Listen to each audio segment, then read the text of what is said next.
before the glow of a screen became the primary source of illumination for the late night hours, before the omnipresent hum of a device served as the constant companion to idle moments, and before the world's collective attention was divided into bite-sized, flickering fragments, there existed a vast, sprawling landscape of time.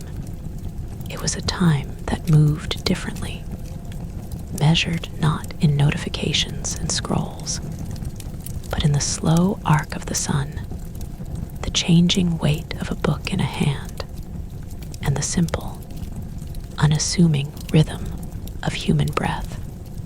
In this bygone era, the concept of passing time was not a frantic search for dopamine hits or a desperate escape from the tyranny of boredom.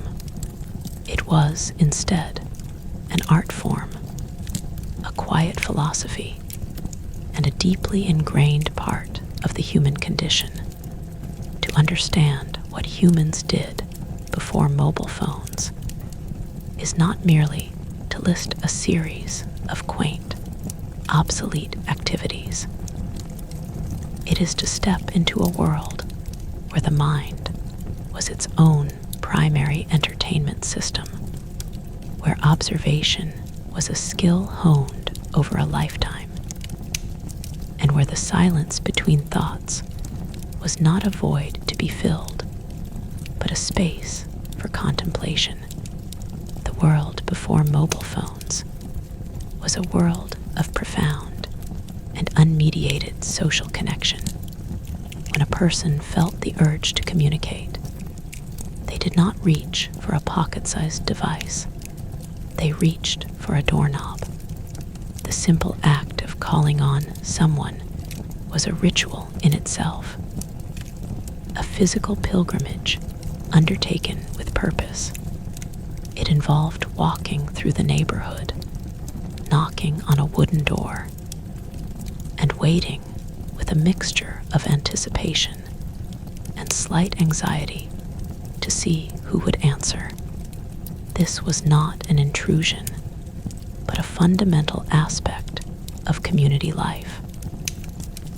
The subsequent conversation was not a hurried exchange of quick texts or abbreviated pleasantries. It was an event. It unfolded in real time, often in a kitchen over a cup of tea, or on a porch as the evening descended. People sat with their full bodies and their full attention, observing each other's facial expressions, hearing the genuine inflections in their voices, and interpreting the subtle language of gesture and posture that is so easily lost in digital translation. Time passed not in a blur of quick messages, but in the slow, deliberate cadence of shared stories, gossip, laughter, and even comfortable silences. The conversation was the destination, and the journey to get there was all part of the experience. For the solitary hours, the hours when one was alone with one's own thoughts, the pre-mobile world offered a sanctuary of deep, focused engagement. The most prominent of these sanctuaries was the world of books. Reading was not a distraction to be squeezed between other tasks. It was a primary activity, a central pillar of leisure. People did not just read a book, they inhabited it. The physicality of the object itself, the weight of the paper, the smell of the ink, the rustle of a page being turned was an integral part of the experience. Without the incessant pinging of notifications, a reader could sink into a state of deep absorption, a trance-like flow where the outside world faded away and the imagination was given free rein to construct entire universes based on the words on the page. Time in this state became elastic. An afternoon could vanish in what felt like a few moments, or a single, beautifully crafted sentence could stretch into 10 minutes of quiet contemplation. This was not killing time. It was living in time, allowing the mind to wander through the corridors of a novel, to ponder the prose of a poem, or to be educated by the detailed exposition of a nonfiction work. The absence of distraction was the very thing that allowed for such profound immersion. Beyond the written word, the human mind was its own theater, a boundless source of internal entertainment. Daydreaming, far from being dismissed as a waste of time, was a celebrated, if unspoken, pastime. Children, in particular, were masters of this art. Lying on their backs in a field of grass, they would stare up at the clouds and see not just white puffs of vapor, but an ever-shifting menagerie of dragons, ships, and fantastical faces. A stick on the ground could become a sword in an epic battle. A fallen branch could be a fortress, and a patch of mud could be transformed into a complex city for tiny, imaginary inhabitants. This was not just play. It was the brain's workshop, a place where problem-solving skills were sharpened, narratives were constructed, and creativity was given the oxygen it needed to flourish. Adults, too, engaged in this quiet, internal theater. Staring out a rain-streaked window on a long bus ride, or watching the hypnotic flicker of a fire in the hearth, the mind would drift. Unresolved problems would be mulled over from new angles. Fantasies of future successes or future joys would be played out in the quiet privacy of the mind. This was a form of mental processing, a gentle, unstructured meditation that is often drowned out today by the constant input of digital media. The time before mobile phones was also a time of remarkable sensory connection to the environment. People were not just observers of the weather. They were its intimate participants. The forecast was not something they checked on an app. It was something they felt in their bones. They could smell the rain on the wind long before the first drops fell. They watched the behavior of birds and insects, knowing that their actions were often a more reliable predictor of the coming days than any barometer. This awareness extended beyond just the weather. Without the distraction of a screen, the world became a rich tapestry of sights, sounds, and smells. A walk was not a mere physical transition from point A to point B. It was a symphony of sensory input. The distinct crunch of autumn leaves underfoot, the sharp, clean smell of a winter morning, the vibrant green explosion of spring, and the heavy, pollen-laden air of summer were all experienced with an intensity that is often dulled by the digital haze. People listened to the world around them, the gossip of birds, the rustle of wind through the leaves, the rhythmic chirping of crickets at dusk. This constant, passive observation connected them to the natural rhythms of the planet, creating a sense of place and belonging that is difficult to replicate in a purely virtual world. The act of creation was another profound way in which humans filled their hours. In the absence of endless, instantly consumable content, there was a greater impetus to make things oneself. This was the era of handicrafts, of hobbies that required patience, skill, and tangible materials. Women would gather for quilting bees, their hands working in a rhythmic, synchronized dance, their needles creating not just functional bedding, but intricate works of art and community history. Men would spend hours in their workshops, carving wood, building furniture, or meticulously fixing mechanical objects, finding a deep sense of satisfaction in repairing and creating, rather than simply discarding and buying anew. Children were taught to knit, to whittle, to draw, and to build. These activities were not just about the final product, they were about the process. They were about the meditative quality of repetitive motion, the focus required to master a skill, and the pride that came from bringing something into existence with one's own hands.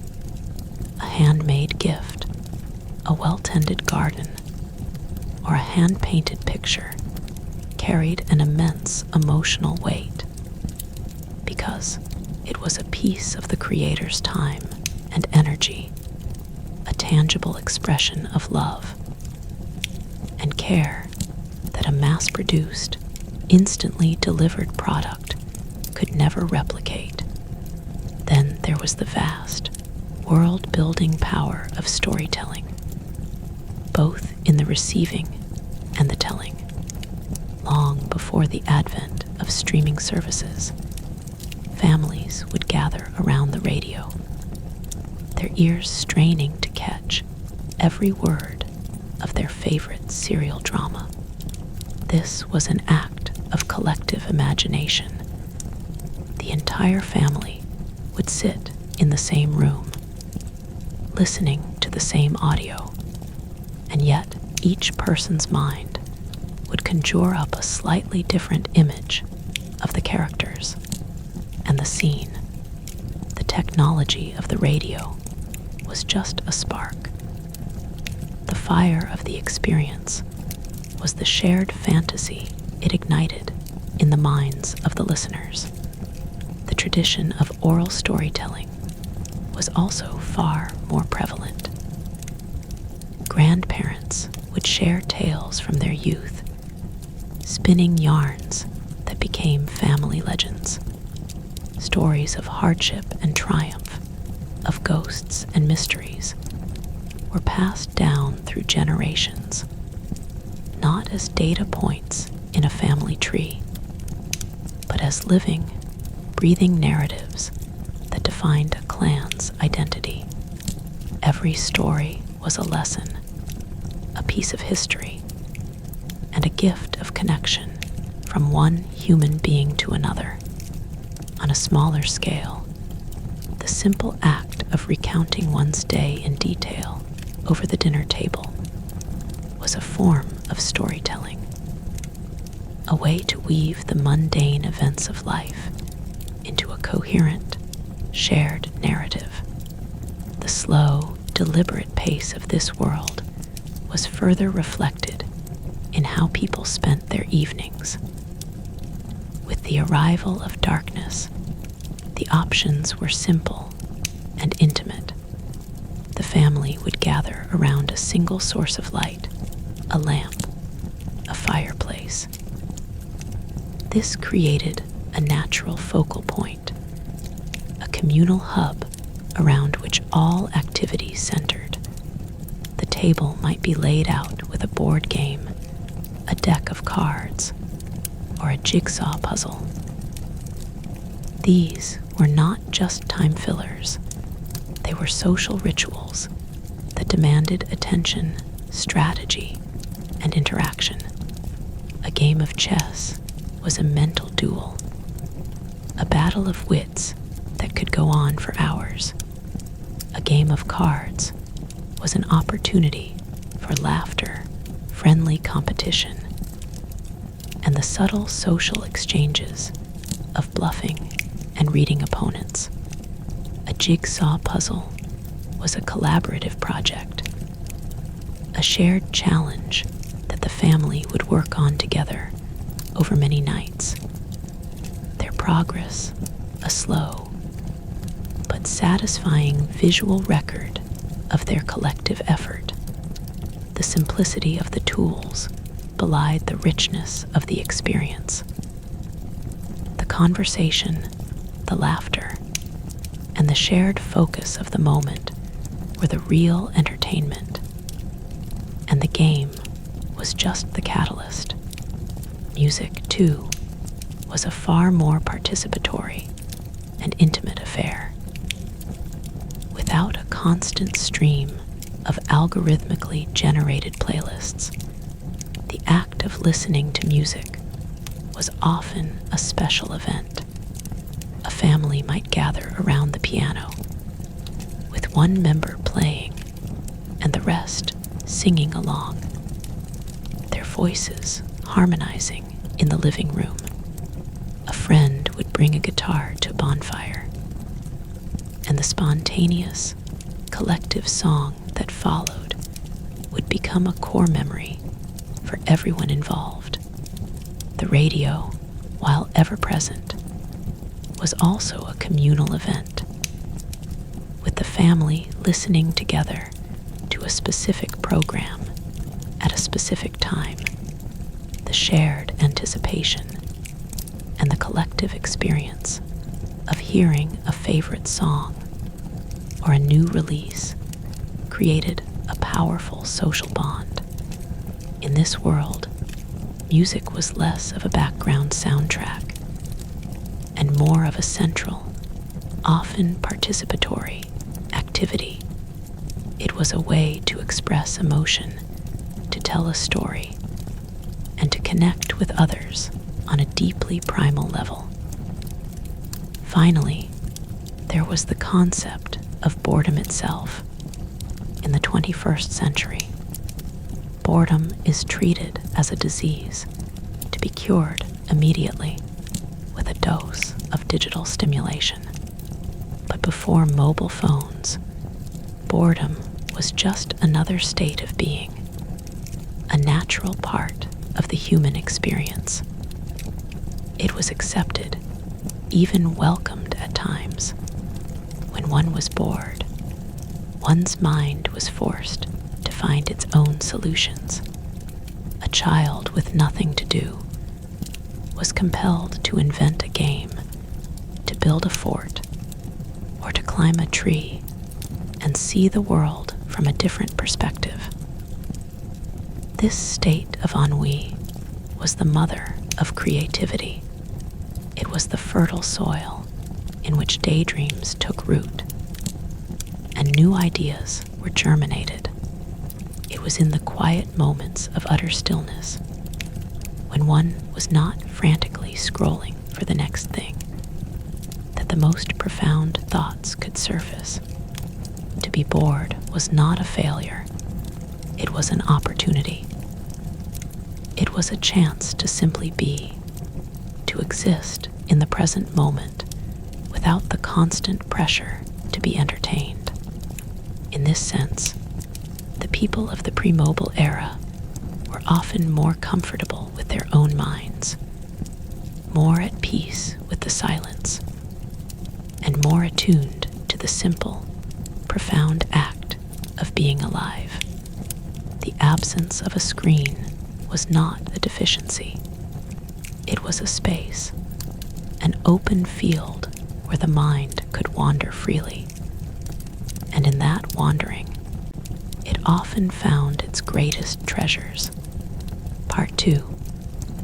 The architecture of leisure and the rhythms of a slower world. The world before mobile phones was not merely a collection of isolated activities. It was a comprehensive ecosystem of human interaction, creativity, and contemplation, all woven together by the invisible threads of patience and presence. As the sun continued its unhurried arc across the sky, the inhabitants of this pre-digital realm found themselves engaged in a vast and varied tapestry of pastimes, each one a testament to the remarkable capacity of the human mind to find wonder, meaning, and connection in the world around it. The hours stretched out before them, not as a burden to be carried, but as a gift to be unwrapped, layer by careful layer, revealing the profound beauty that existed in the quiet moments between the grand events of life. Consider for a moment the ritual of the daily newspaper in an age before information was delivered in a constant, fragmented stream of notifications and breaking news alerts. The newspaper was a sacred object, a portal to the wider world that arrived with the morning light. The thud of the folded paper landing on the porch was the sound of the day beginning, a signal that the world beyond one's immediate neighborhood was still turning. The act of reading the newspaper was not a frantic scan for headlines.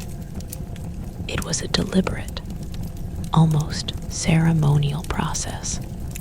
One would unfold the broadsheet with a careful rustle, its pages carrying the faint, intoxicating scent of ink and newsprint. The coffee would be poured, the toast would be buttered, and the reader would settle into a comfortable chair, embarking on a journey through the day's events. The sports section would be savored for its detailed accounts of the previous day's games. The op-ed pages would be read with a critical eye, and a pencil in hand for underlining, and the local news would be pored over for mentions of friends, neighbors, and community events. This was not a passive consumption of information. It was an active engagement with the world, a way for the individual to situate themselves within the larger narrative of their society. The newspaper was a conversation starter, a source of debate, and a shared experience that would be discussed at the office, over the fence with a neighbor, and around the dinner table. It was a tangible, physical object that connected people to the pulse of the world, and its slow, deliberate consumption was a cornerstone of daily life. The absence of mobile phones also meant a profound redefinition of the concept of waiting. In the modern world, waiting is an intolerable void to be filled with immediate digital distraction. A few seconds in an elevator, a minute in a checkout line, or 10 minutes waiting for a bus are now opportunities to pull out a phone and scroll through a feed, to play a mindless game, or to check email. Before this digital crutch, waiting was an entirely different experience. It was a time of observation, of reflection, and of unexpected connection. A person waiting for a train would not retreat into a screen. observe their fellow passengers, constructing stories about their lives from the clothes they wore, the books they carried, and the expressions on their faces. They would watch the world outside the window, noticing the changing light, the patterns of the clouds, and the small dramas playing out on the street. This was not a tedious chore. It was a form of passive meditation, a chance to let the mind wander and to notice the subtle beauty of the everyday. In a doctor's waiting room, the time would be spent reading a well-thumbed magazine from a rack, or simply sitting in quiet contemplation, reflecting on one's health and thoughts. The wait itself was not an enemy to be defeated. It was a space to be inhabited, a moment of pause in the relentless march of time. The rituals of the evening further illustrated this slow, deliberate approach to life. In the pre-mobile era, the transition from the activity of the day to the restfulness of the night was marked by distinct and cherished routines. The family television, if there was one, was a communal centerpiece, but it was not the omnipresent, on-demand device it is today. Programming was scheduled, and the family would plan their evening around a particular show. The act of gathering to watch was an event in itself.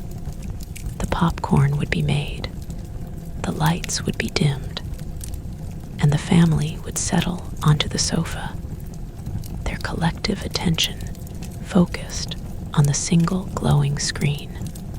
The commercials were not a nuisance to be skipped. They were a part of the shared experience, a time for brief conversation, for bathroom breaks, or for grabbing a snack. When the show was over, the television was turned off, and it stayed off. There was no endless scrolling through menus, no binge watching until the early hours.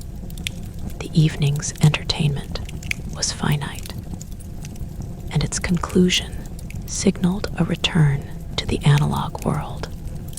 This might involve a final conversation, a few pages of a book in bed, or simply lying in the dark, listening to the sounds of the house settling and the quiet hum of the world outside. The structure of the evening was a gentle lullaby, easing the mind and body toward a state of restful sleep. The importance of letter writing in this world cannot be overstated. In the absence of instant messaging, email, and social media, the handwritten letter was the primary vehicle for long-distance communication. But it was far more than a simple exchange of information. It was a labor of love, a crafted object that carried the weight of the sender's time, attention, and emotion. The process of writing a letter was a deliberate act. One would choose the right stationery, the right pen, and sit in a quiet space, composing each sentence with care. The act of writing was a form of thinking, a way to organize one's thoughts and to articulate feelings with a clarity that is often lost in the immediacy of digital communication. The letter was not just words on a page. It was a tangible piece of the sender, the way they formed their letters, the corrections and flourishes, the faint scent of their home. The anticipation of receiving a reply was a powerful emotion, a slow-burning joy that would could sustain one for days or even weeks. The arrival of a letter in the mail was a small, personal holiday, a moment to be savored. One would not just read the letter, one would hold it, feel the texture of the paper, and reread it multiple times, absorbing the news and the emotion contained within. This slow, deliberate form of communication fostered a depth of connection that is difficult to replicate in the rapid-fire world of texts and direct messages.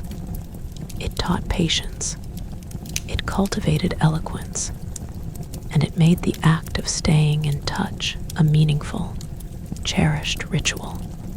The role of the public library in the pre-mobile world was another cornerstone of this rich cultural landscape. The library was not just a repository of books. It was a temple of knowledge, a community center, and a quiet sanctuary for the mind. The very act of entering a library was a ritual of reverence. The high ceilings, the smell of old paper and wood polish, and the profound silence created an atmosphere of focused contemplation. People would wander the aisles, their fingers trailing along the spines of countless books, discovering new worlds by chance. There was no algorithm to suggest what to read next. There was only the serendipity of a physical encounter. The librarian was not a search engine, but a wise guide. Someone who could recommend a book based on a few words of conversation. Someone who knew the collection intimately. The library was also a space for community. Children would gather for story time, their wide eyes reflecting the magic of the tales being read aloud. Adults would come to read the newspapers, to study, or simply to enjoy the quiet atmosphere. The library was a social equalizer, a place where anyone, regardless of their economic status, had access to the vast treasury of human knowledge and imagination. It was a place where time seemed to stand still, where one could lose oneself for hours in the pages of a book, untethered from the demands of the outside world. The natural world in this era was not a backdrop, but a primary stage for human activity and leisure. Without the pervasive distraction of screens, people engaged with their environment in a far more direct and meaningful way. Gardening, for instance, was not just a hobby for the retired. It was a widespread and deeply satisfying pastime.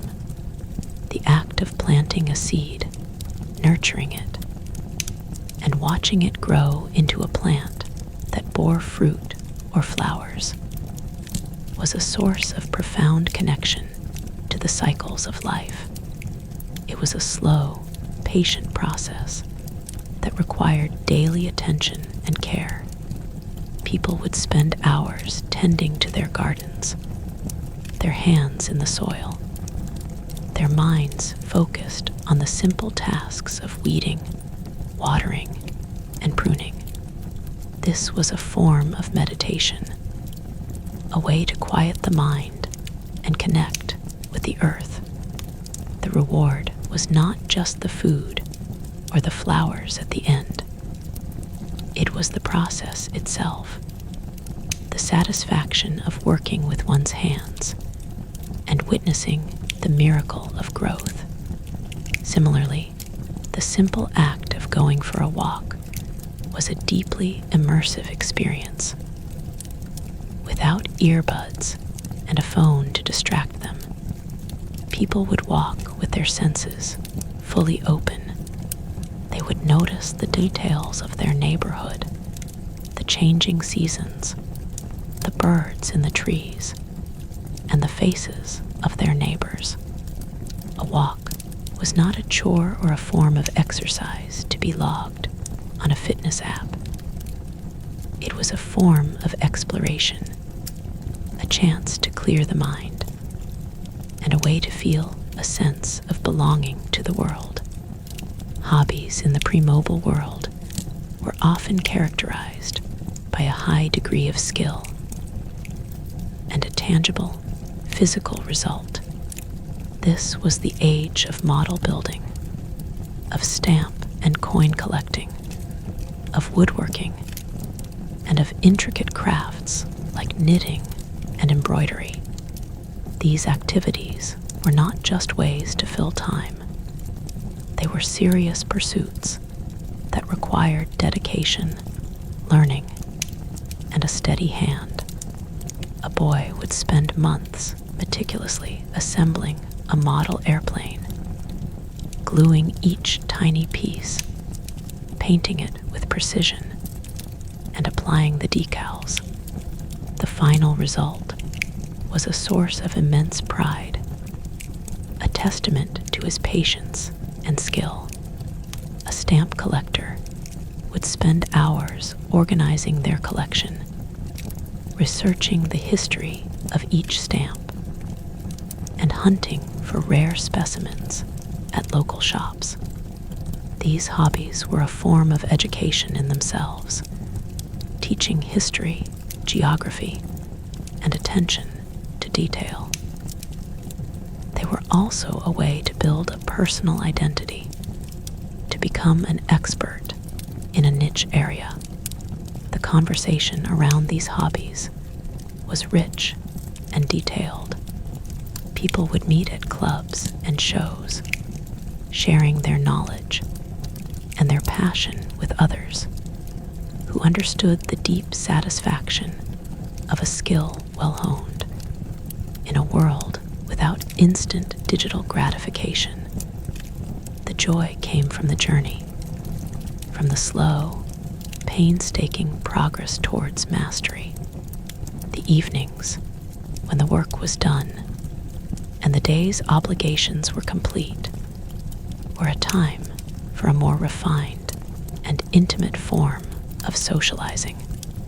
Dinner parties and card games were not just ways to pass the time.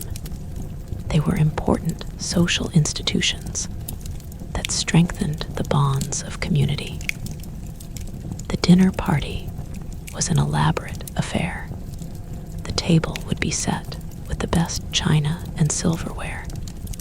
The meal would be prepared with care, and the conversation would be the main course. Guests would linger for hours, discussing politics, philosophy, literature, and the details of their lives. The absence of television and mobile phones meant that everyone's attention was focused on the conversation, making for a depth of interaction that is rare today. The topics would ebb and flow, sometimes serious, sometimes lighthearted, but always engaging. The card game was another cornerstone of social life. Games like bridge and poker required not just luck, but strategy, concentration, and a deep understanding of one's opponents. A bridge night with friends was a weekly ritual, a time for mental exercise and friendly competition. The social dynamics of the game were as important as the game itself, with teasing, laughter, and the subtle cues of teamwork and deception. These gatherings were not just about the cards or the food. They were about the shared experience, the creation of memories, and the reinforcement of social bonds. The experience of travel in the pre-mobile era was a vastly different journey than it is today. A road trip was not a race from point A to point B, tracked by GPS and filled with in-car digital entertainment. It was a true adventure, a journey into the unknown. Families would pile into the station wagon, armed with a paper map, a cooler of sandwiches, and a sense of eager anticipation. The children would not be plugged into individual screens. They would look out the window, playing games like I Spy, or counting the number of red cars they saw. They would read comic books, play cards on the fold-down tray, and engage in endless, meandering conversation. The journey itself was the experience. The family would stop at roadside attractions, at small diners with jukeboxes, and at scenic overlooks. The map, a large, unwieldy sheet of paper, was the source of both navigation and intrigue. The driver would plot the course, and the passengers would serve as navigators, their fingers tracing the colored lines of the highways. Getting lost was not a disaster, but an adventure, an opportunity to discover an unexpected town or a beautiful vista. The journey was long and sometimes tedious, but it forced the family to interact, to be present with one another, and to see the world in its raw, unmediated state. The memories created on these journeys were not of a quick trip between destinations, but of the shared experience of the road itself. For those who sought a more contemplative form of recreation, there was the simple, profound act of stargazing. In a world before the pervasive glow of streetlights and digital screens filled the night sky, the stars were a breathtaking spectacle. On a clear night, away from the city's lights, the Milky Way would stretch across the heavens like a river of diamonds. People would lie on blankets in their backyards or drive out to the countryside simply to look up in awe. The constellations were not just figures in a textbook. They were familiar friends, recognized and named by generations past. Parents would point out the Big Dipper and the North Star to their children, passing down the ancient knowledge of the sky. This was a time for quiet reflection, for contemplating one's place in the vast universe. The size and age of the stars would inspire a profound sense of wonder and humility. It was a humbling and beautiful experience, one that connected the observer to the deepest history of the cosmos. This quiet communion with the universe was a form of spiritual practice, a way to find peace and perspective in the immense, silent beauty of the night. The level of patience and attention span in this world was, by modern standards, extraordinary. People would wait for things for weeks, months, or even years. A photograph, for instance, was not a digital image that could be viewed instantly and endlessly retouched. It was a physical object, a piece of paper that captured a single, fleeting moment in time. The process of photography itself was slow and deliberate. A photographer would frame the shot with great care, Adjusting the focus and the aperture, the subject would have to hold still for several seconds, and the resulting image would be a surprise. A piece of magic that would not be revealed until the film was developed.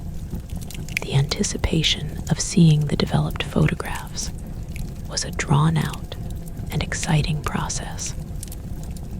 When the package of prints finally arrived from the pharmacy, it was a small event.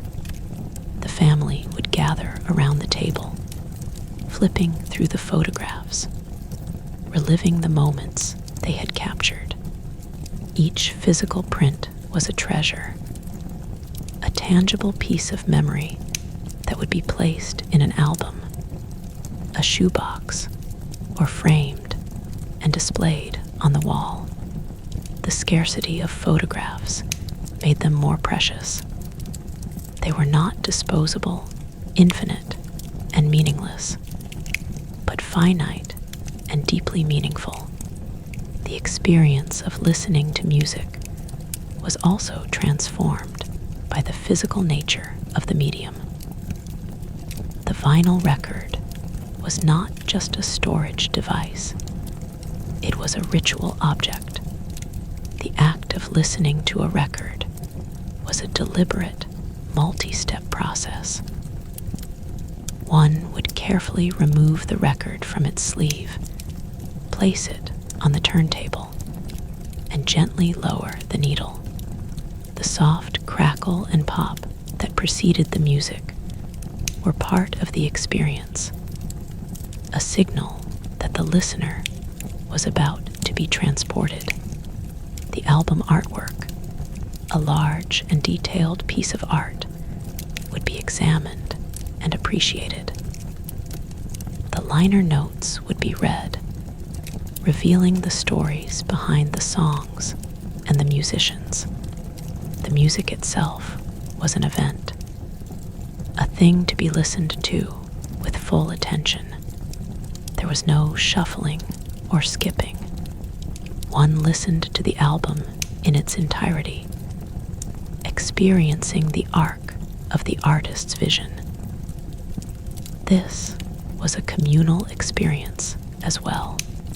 Friends would gather to listen to new albums, to debate the merits of different artists, and to simply sit and absorb the sound together. The music was not a background soundtrack for another activity.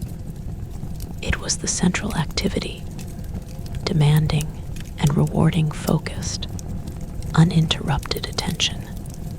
The rituals of courtship and romance were also profoundly shaped by the absence of mobile technology.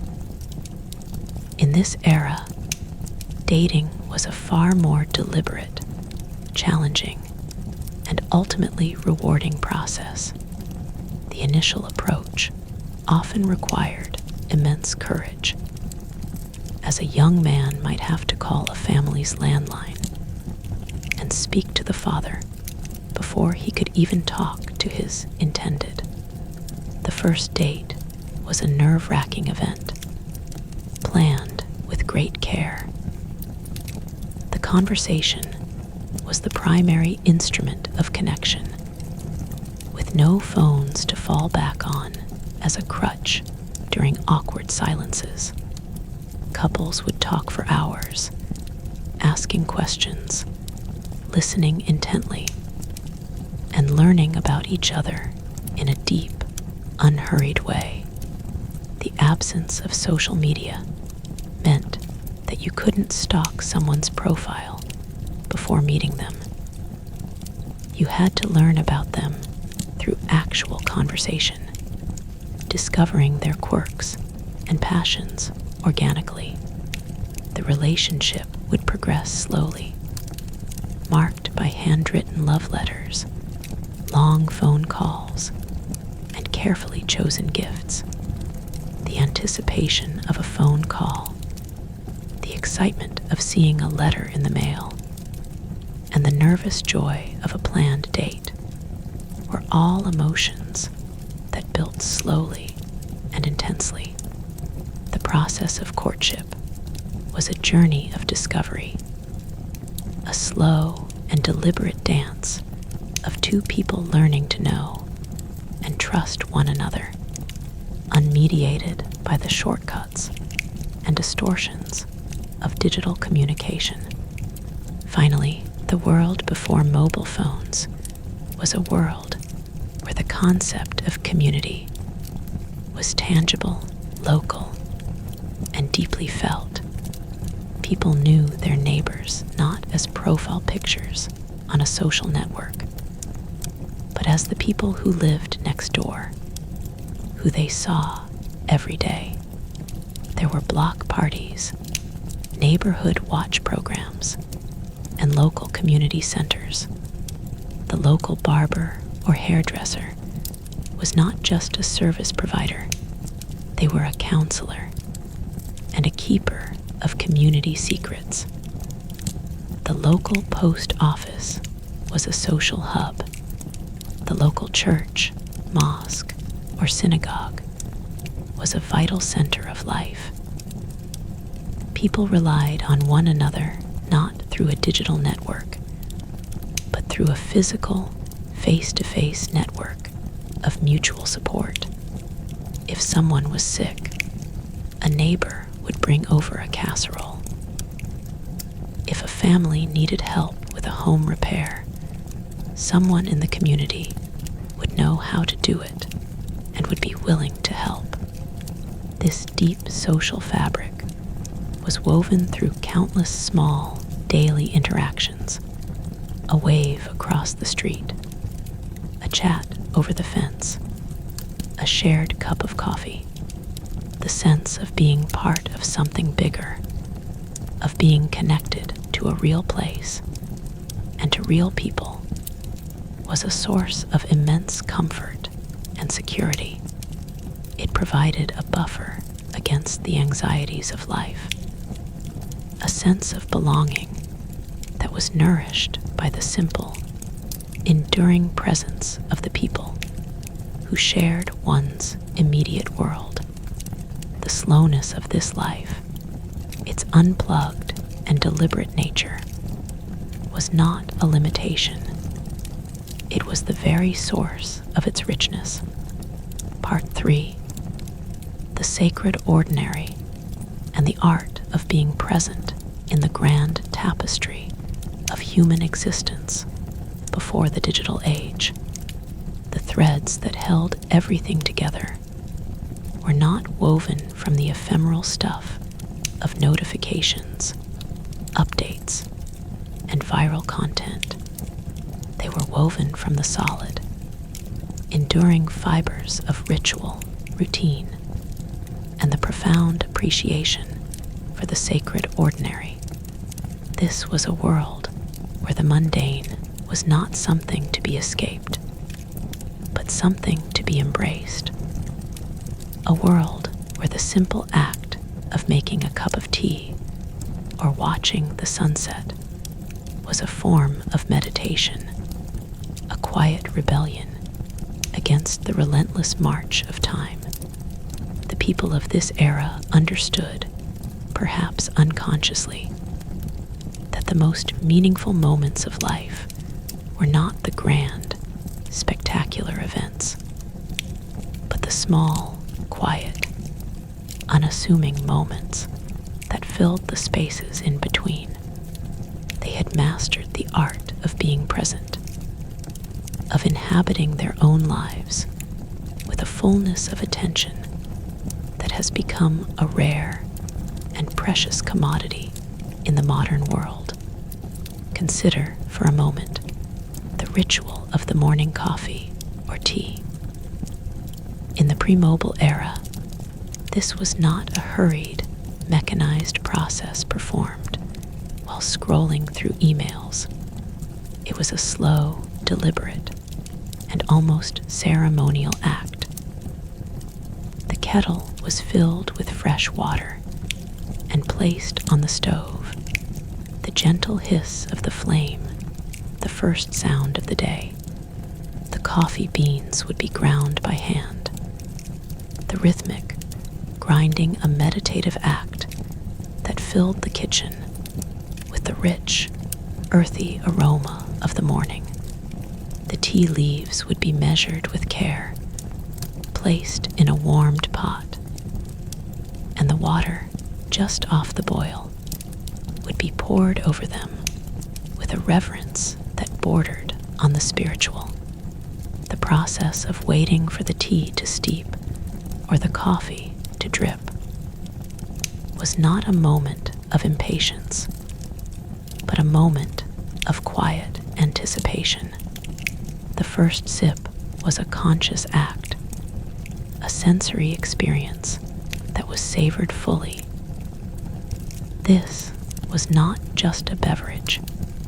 It was a moment of quietude, a chance to collect one's thoughts before the day began. The steam rising from the cup was a small, transient piece of art, a gentle reminder of the warmth and comfort that could be found in the simplest of rituals.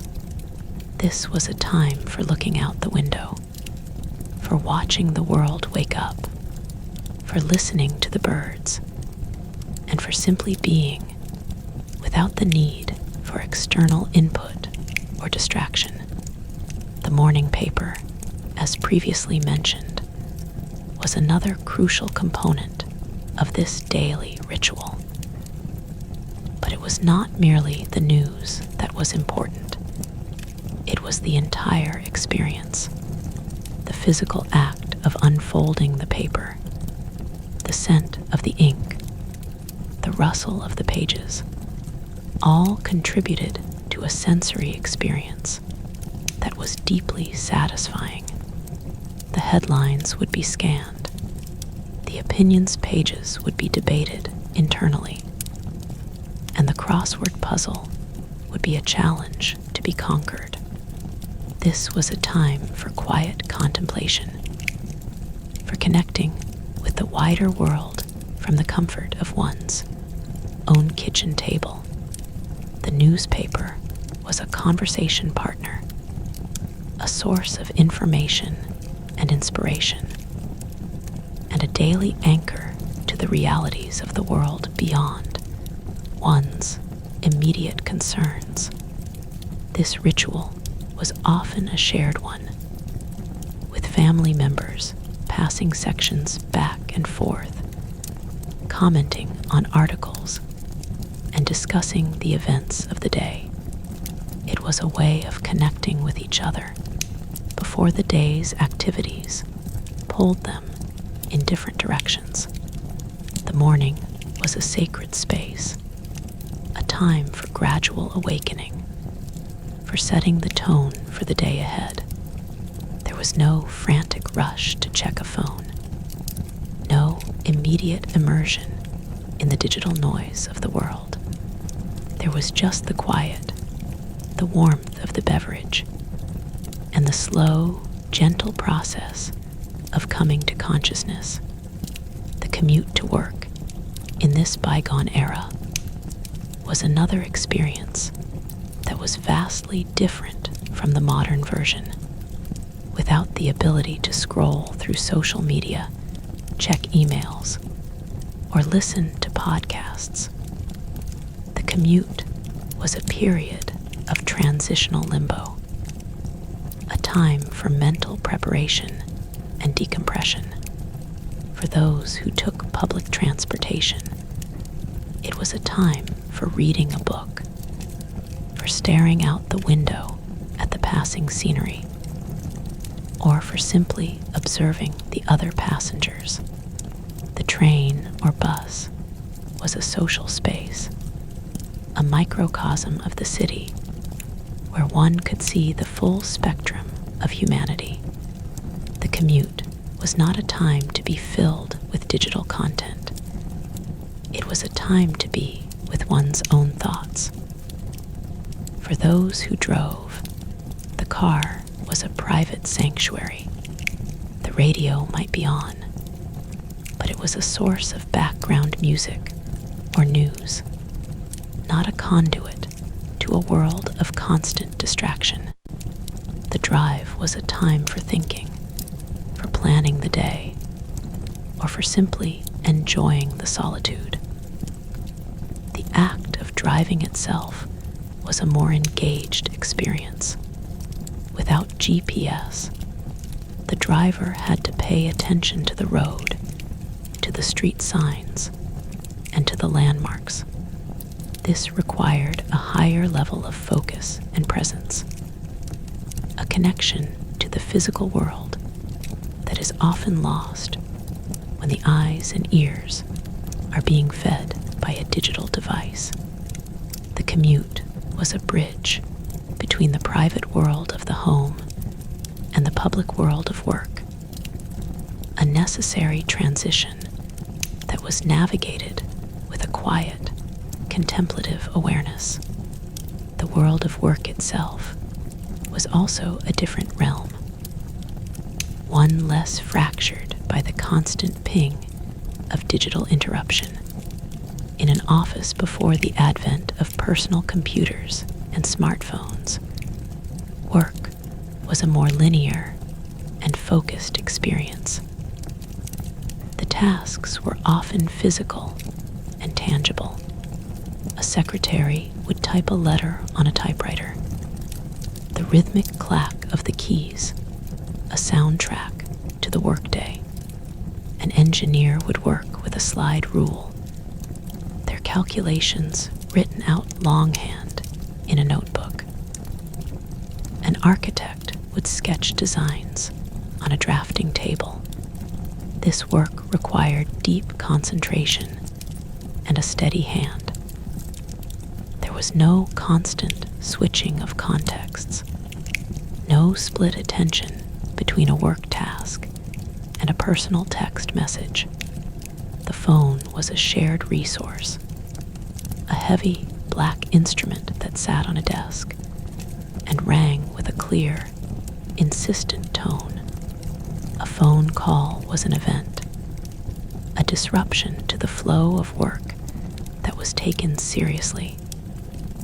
The conversation was focused and intentional, not the brief, fragmented exchange of a text message. The workday was a solid block of time with defined beginnings and ends. When one left the office, the work was left behind. There was no work email to check at home, no Slack messages to respond to in the evening. This clear delineation between work and personal life was a crucial component of mental well-being, a boundary that is now increasingly blurred and indistinct. The lunch break in this pre-digital workplace was also a profoundly different experience. It was a true break, a time to disconnect from the demands of the job and to reconnect with oneself and with others. Colleagues would gather in the break room around a table or at a nearby cafe. The conversation was not about work. It was about life. People would discuss their hobbies, their families, their weekend plans. The meal was a social event, a chance to build relationships and to share stories. There was no scrolling through a phone while eating. There was only the food and the conversation. For those who chose to eat alone, it was a time for reading a book, for writing a letter, or for simply sitting in silence, watching the world go by. This was not a lonely experience. It was a time for solitude and reflection, a chance to recharge before the afternoon's work. The lunch break was a sacred pause in the day, a reminder that life existed beyond the confines of the office. It was a time for human connection, for nourishment, and for the simple pleasure of taking a moment to breathe. The afternoons in the pre-mobile world often held a rhythm that was dictated by the natural world and the school schedule. For children, the time after school was a time of freedom and unstructured play. They would walk home with their friends, kicking stones and talking about the events of the day. The concept of a playdate was unnecessary because the neighborhood was their playground. The children would gather in backyards and parks, their imaginations running wild. They would climb trees, build forts from cardboard boxes, and play games like tag, hide and seek, and kickball. The rules of these games were not written down. They were negotiated on the spot. A lesson in social dynamics and conflict resolution. A game could last for hours, and the children would be fully immersed, their bodies moving, their voices shouting, their minds fully engaged in the world of the game. There was no adult supervision required because the community itself was the supervisor. Neighbors would keep an eye on the children, and the children would look out for one another. This unstructured play was not just a way to pass the time. It was a crucial part of a child's development. It taught them how to be creative, how to solve problems, how to cooperate, and how to be resilient. It was a time for building friendships, for learning the unwritten rules of social life, and for simply being a kid. In a world without constant digital entertainment, the children were forced to create their own amusement. And this act of creation was its own profound reward. For adults, the late afternoon was often a time for a more subdued form of leisure. It was the cocktail hour, a time to unwind after a day's work. But the cocktail hour was not about the alcohol itself. It was about the social ritual. Friends and neighbors would gather on a porch or in a living room. The clinking of ice in glasses, a gentle counterpoint to the conversation. The conversation would be a review of the day, a sharing of gossip and news, a time to relax and decompress from the pressures of work. This was a time for jokes, for laughter, and for the simple pleasure of being in the company of others. The cocktail hour was a bridge between the workday and the evening, a time to transition from the public self to the private self. It was a time for connection, for unwinding, and for savoring the end of the day. The evening meal in this world was a sacred event. The family would gather around the table, and the meal was not just about food, it was about family. The television was not on, the phones were not ringing. The focus was on each other. The conversation would be the central activity. Parents would ask their children about their day, and the children would share their stories. This was the primary way that families stayed connected, a daily ritual that reinforced the bonds of love and belonging. The meal was prepared with care, and the food was appreciated. There was a sense of ceremony to the evening meal, a recognition that this was a special time. The table was a place for sharing, for listening, and for being present. It was a time for passing on family values, for for telling stories, and for simply enjoying the warmth of the family unit. The dishes would be done together, another opportunity for conversation and cooperation. The evening meal was the heart of the home, a daily anchor that held the family together in a fast-paced and often chaotic world. It was a time for nourishment, not just of the body, but of the soul. As the evening deepened, the activities would slow down even further. The family might gather in the living room for a board game. A game of Monopoly could take hours, with the family laughing, arguing, and plotting their way to victory. A game of Scrabble was a battle of wits, a chance to show off one's vocabulary. A jigsaw puzzle would be a collaborative project, a work of art that the family would slowly assemble piece by piece. These games were not just about winning. They were about the shared experience. They were a way for the family to interact, to laugh together, and to create memories. They were a form of bonding, a way to strengthen the family unit. In the absence of individual screens, the family was forced to turn to each other for entertainment. And this forced interaction was a gift.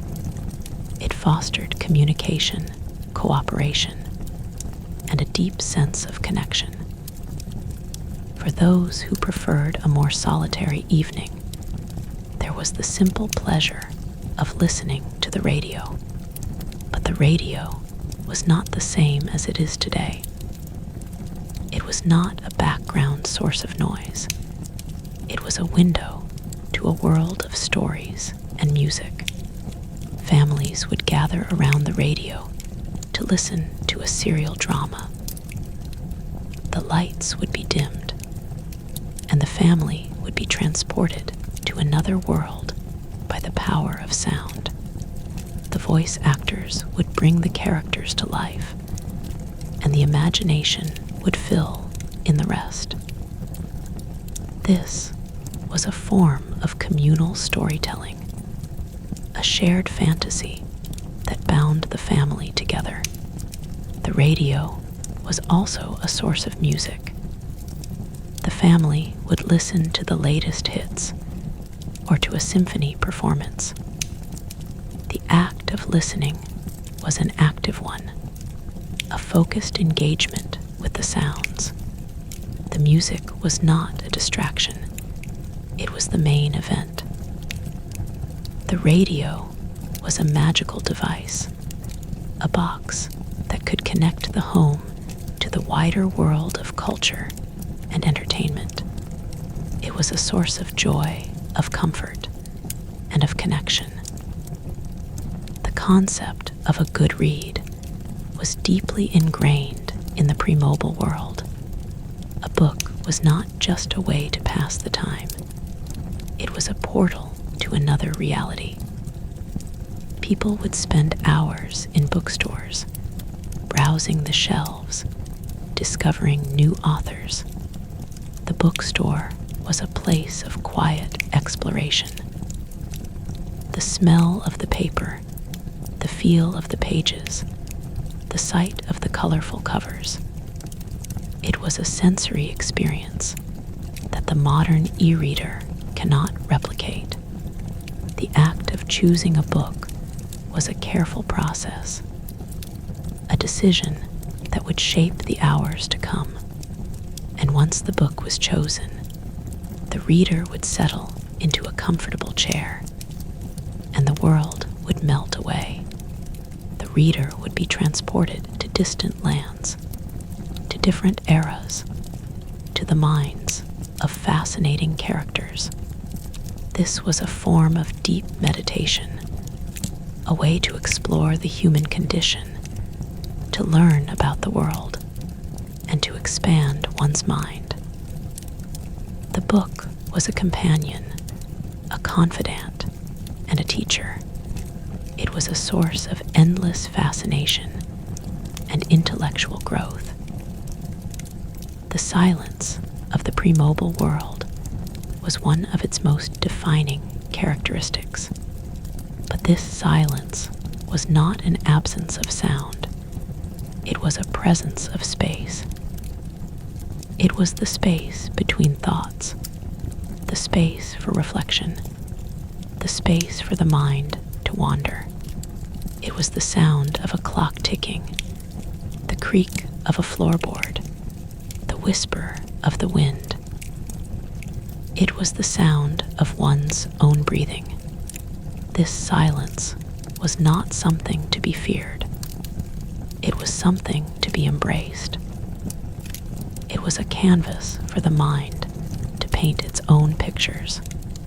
In the modern world, this silence is often filled with the constant hum of digital input.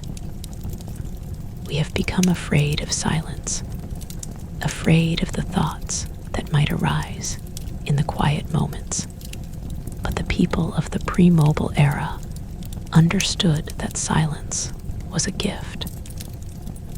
It was a time to process the events of the day, to meditate, to daydream, and to simply be.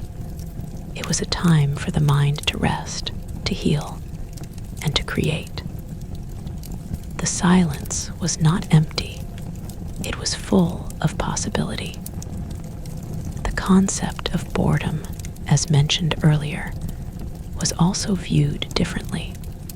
Boredom was not a crisis to be resolved with a quick dopamine hit.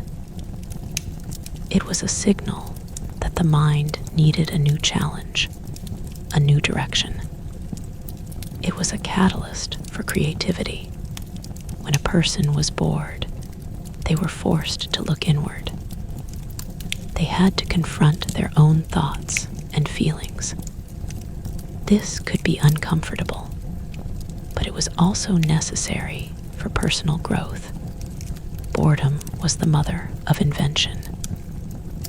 It was the state of mind that led to daydreaming, to making plans, to reflecting on one's life. It was the space where new ideas were born. In the modern world, we have become so good at avoiding boredom that we have forgotten its power. We have traded the potential for deep thought for the comfort of constant distraction. But the people of the pre-mobile era knew that boredom was a necessary part of the human experience. It was a test of character, a challenge to the mind to find its own path. The connection to the community was another crucial aspect of this pre-digital life. The community was not a virtual network. It was a physical reality. People knew their neighbors. They looked out for each other. They celebrated together, and they mourned together. The local church, the community center, the town hall, these were the hubs of social life. People would gather for community events, for picnics, for parades, for town meetings. This was a time for socializing, for sharing news, and for reinforcing the bonds of community. In a world without constant digital connection, the community was the primary source of support. It was a safety net, a source of comfort, and a place where one belonged. This sense of belonging was a powerful force. It gave people a sense of identity and purpose. It provided a buffer against the anxieties of life. The community was the extended family, a network of people who cared for one another. In a world of increasing isolation, this sense of community is something that is deeply missed. The rituals of the seasons were also a central part of life. The changing of the seasons was not just a shift in the weather, it was a shift in the rhythm of life. Spring was a time of renewal, a time for planting gardens and for cleaning the house. Summer was a time for vacations, for outdoor activities, for long, lazy days. Autumn was a time for harvesting, for gathering the fruits of one's labor, for preparing for the winter. Winter was a time for hibernation, for gathering around the fire, for storytelling, and for rest. These seasonal rituals gave structure to the year. They connected people to the natural world and to the cycles of life. In the modern world, we are often disconnected from these rhythms. The temperature inside our homes is constant. The produce in the grocery store is the same year-round, and our work schedules often do not change with the seasons. But the people of the pre-mobile era lived in harmony with the seasons. The seasons dictated what they ate, what they wore, and how they spent their time. This connection to the natural world was a source of profound peace and a deep sense of belonging. The role of the elderly in this world was also vastly different. Without the constant distraction of screens, the elderly were a vital source of wisdom and connection. Their knowledge was not just a collection of facts, it was a lived experience. They had seen the world change, and they had learned valuable lessons. The younger generation would gather around them, listening to their stories, learning from their experiences. The elderly were the keepers of the family history, the storytellers who passed down the traditions and the values of the community. They were a source of comfort, of stability, and of wisdom. Their presence was a reminder of the passage of time and of the continuity of life. In the modern world, the elderly are often isolated, their wisdom and their stories forgotten. But in the pre-mobile era, they were a cherished part of the community. There lives a testament to the power of a life lived fully and consciously. In summary, the world before mobile phones was not a world of deprivation. It was a world of richness, a world of depth, a world of profound human connection. It was a world where time was a gift to be savored, not a burden to be killed. It was a world where the mind was its own primary source of entertainment, where the senses were open to the world, and where the community was the primary source of support. It was a world where the sacred ordinary was celebrated, where rituals were cherished, and where the simple act of being present was an art form. This was a world where people were not constantly trying to escape their own lives. They were trying to live them fully. They understood that the most important things in life were not the ones that could be captured on a screen, but the ones that were felt in the heart, experienced in the moment, and shared with the people they loved. This was the architecture of leisure in a slower, more deliberate, and ultimately more human world. The memories of this world are now fading, replaced by the constant, shimmering glow of the digital age. But the lessons it taught are still relevant. the value of silence, the power of human connection, the importance of being present, and the art of savoring the ordinary moments of life.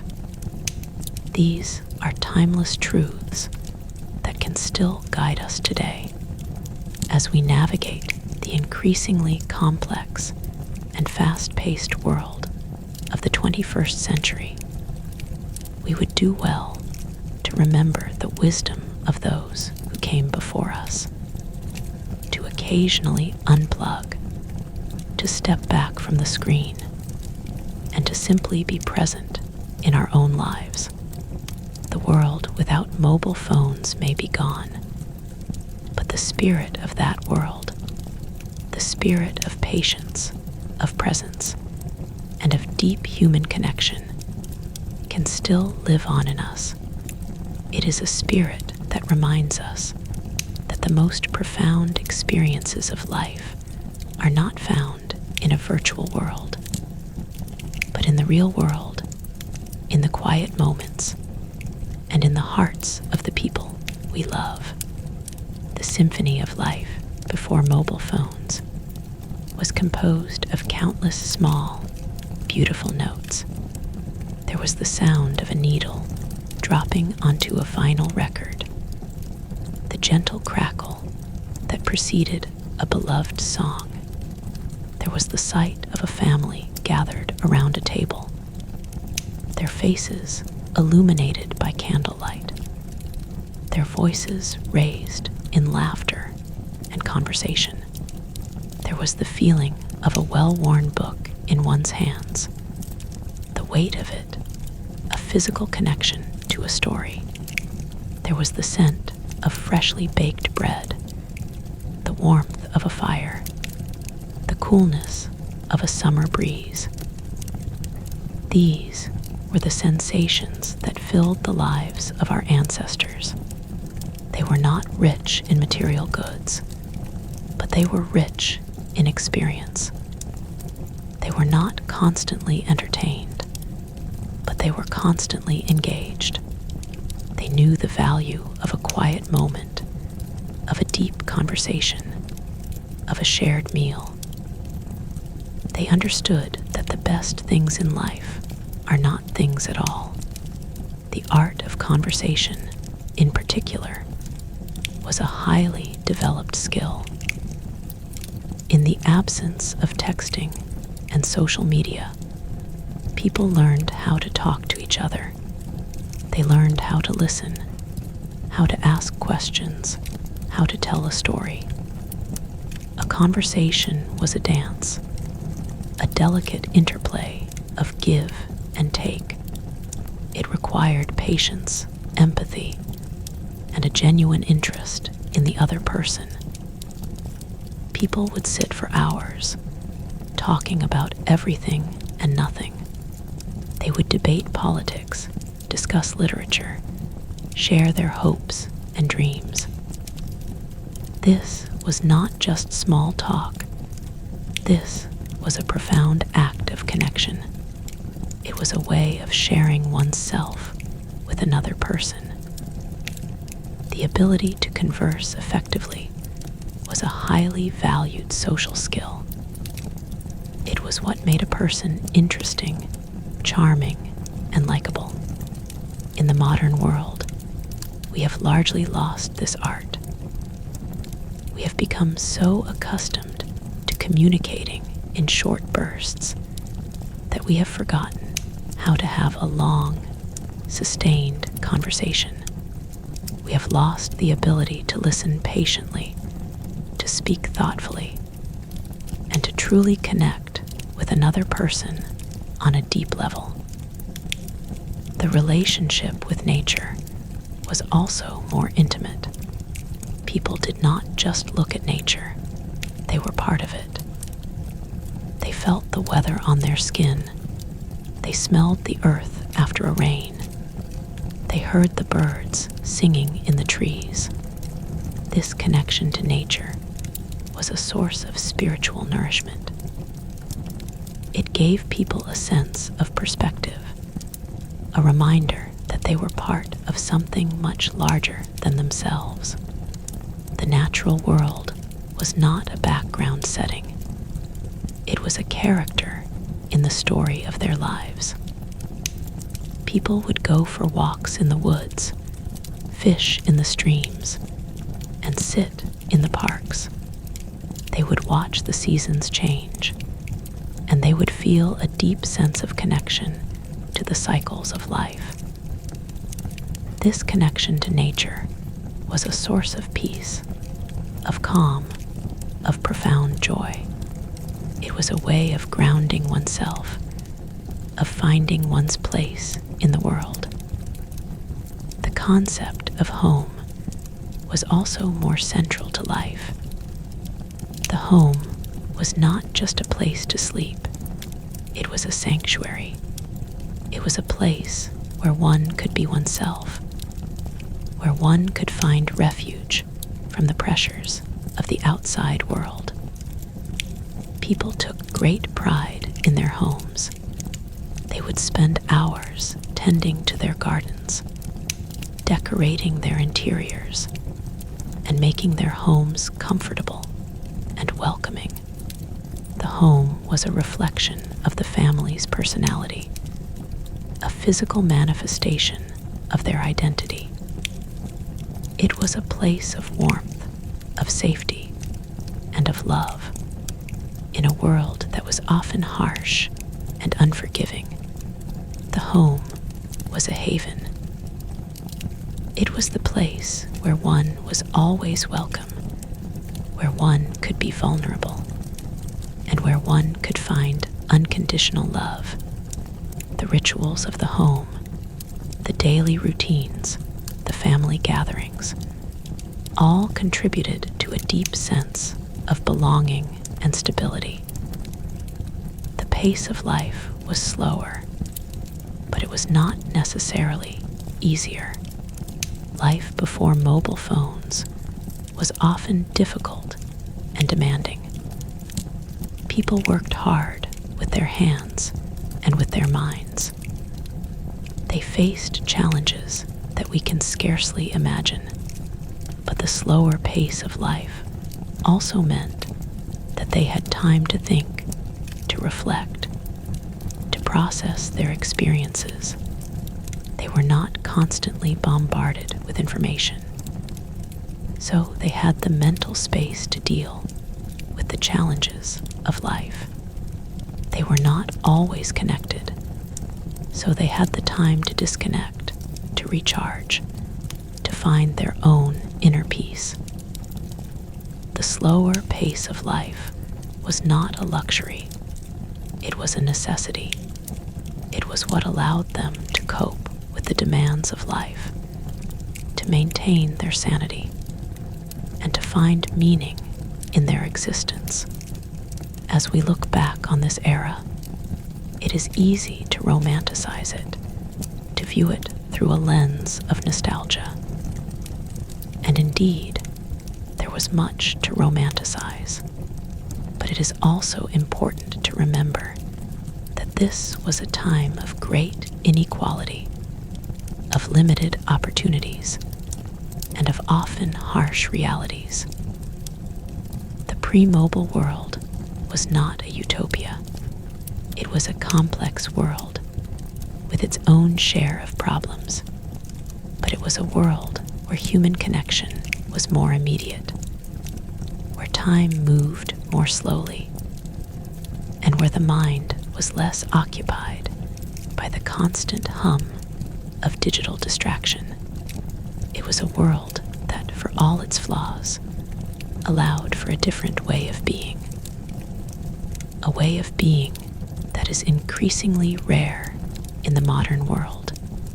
The task of the modern person, then, is not to try to go back to that world, but to learn from its wisdom, to find ways to unplug, to connect, to be present, and to savor the sacred, ordinary moments of our own lives, to find the balance between the conveniences of the modern world and the timeless human need for connection, for contemplation,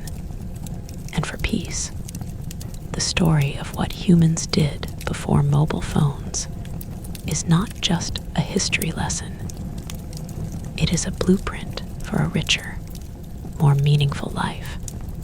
It is a reminder of the profound power of silence, of presence, and of the simple, enduring beauty of being alive in the world. The world before mobile phones was not merely a visual landscape.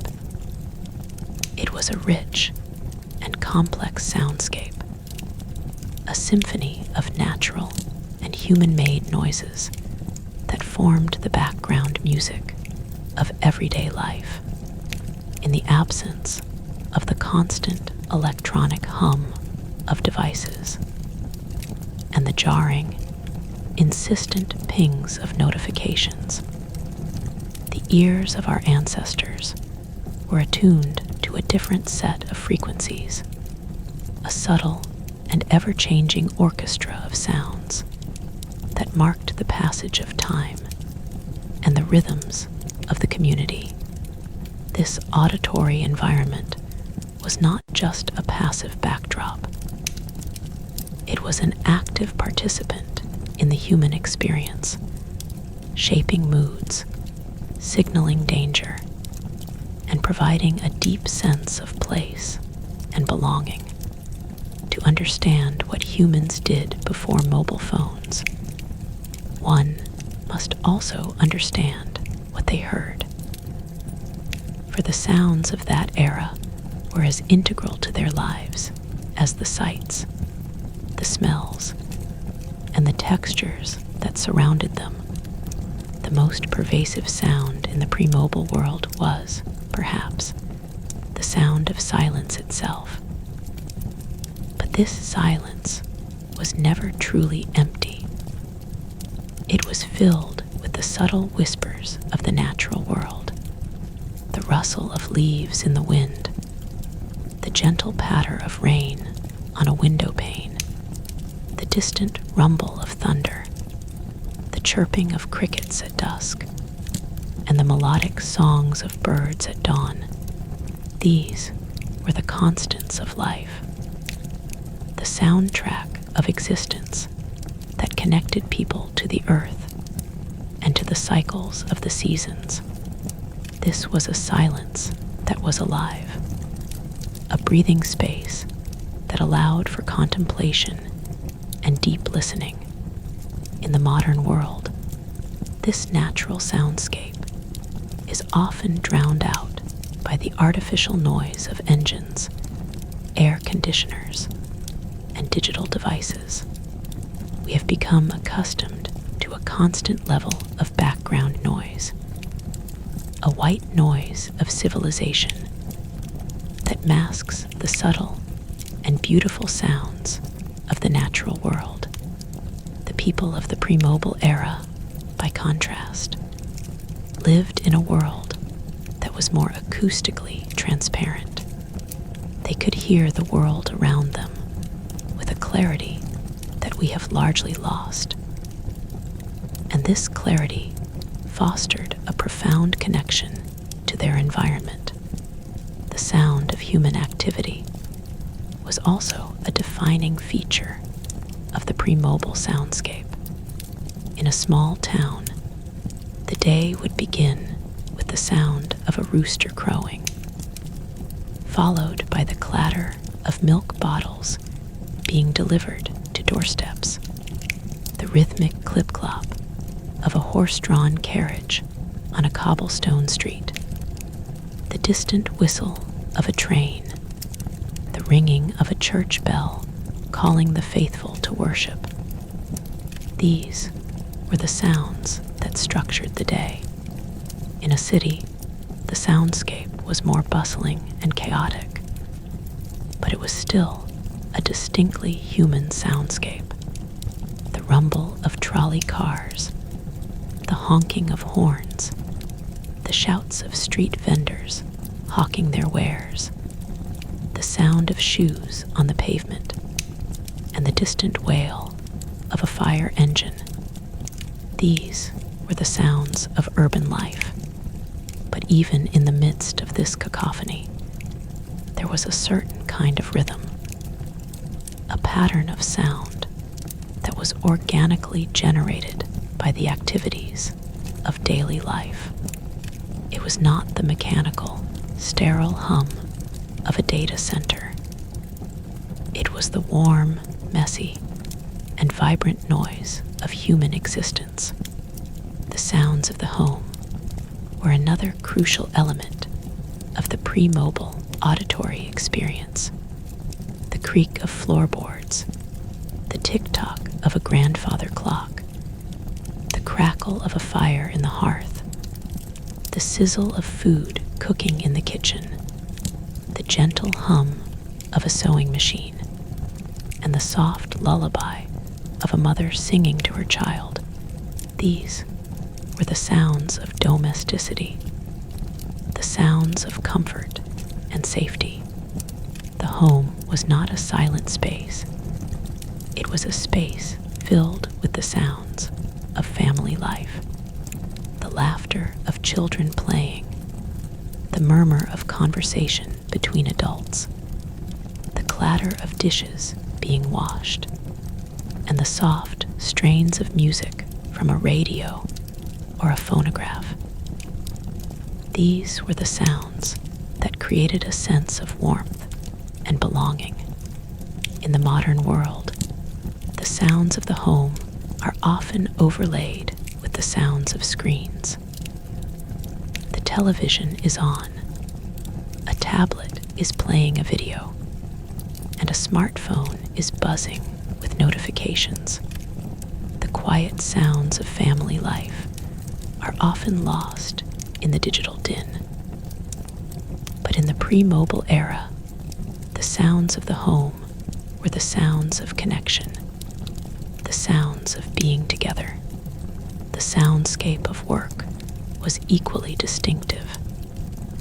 In a factory, it was the roar of machinery, the clang of metal, and the rhythmic thud of presses.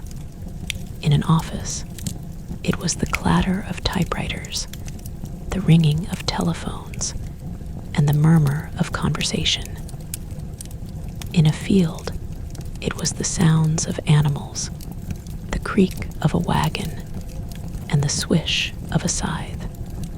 These were the sounds of productivity, the sounds of human industry. But even in the midst of this noise, there was a certain kind of focus. The sounds of work were a reminder of the task at hand, a constant, steady beat that kept the worker engaged and present. In the modern world, the sounds of work are often fragmented and distracting.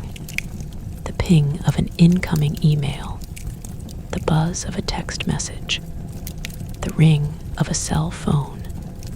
These are the sounds that pull us out of our concentration, that fracture our attention, and that keep us in a constant state of low-level anxiety.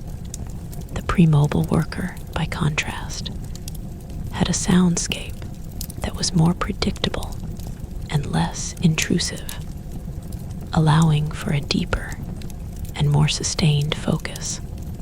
The sounds of leisure were, of course, a vital part of the soundscape.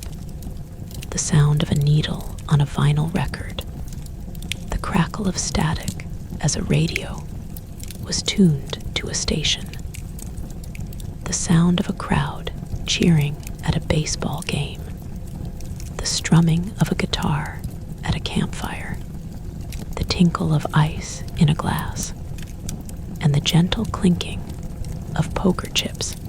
These were the sounds of pleasure, the sounds of relaxation. People did not just see their leisure activities, they heard them. The sound of a good song, the sound of a friend's laughter, the sound of a good story being told. These were the auditory experiences that created lasting memories. In the modern world, our leisure is often a silent, solitary affair. We watch videos with earbuds in, we read on screens, and we play games in isolation. The communal sounds of leisure, the sounds of being together, have become increasingly rare. The sound of storytelling was particularly important before the advent of widespread literacy and electronic media. Storytelling was a primarily oral tradition. People would gather around a fire or a table, and the storyteller would use their voice to transport the listeners to another time and place. The sound of the storyteller's voice, with its rhythms and inflections, was as important as the story itself. The listeners would be drawn in by the sound, their imaginations sparked by the words. This was a deeply communal experience, a shared journey that was created through the power of sound. In the modern world, we often consume stories through visual media. We watch them on screens, and we are told what to see. But in the pre-mobile era, storytelling was an auditory experience, a way for the mind to paint its own pictures, to create its own visions. This was a more active, more participatory form of storytelling, one that required the listener to engage their imagination fully. The sounds of transportation were also a constant presence in the pre-mobile world.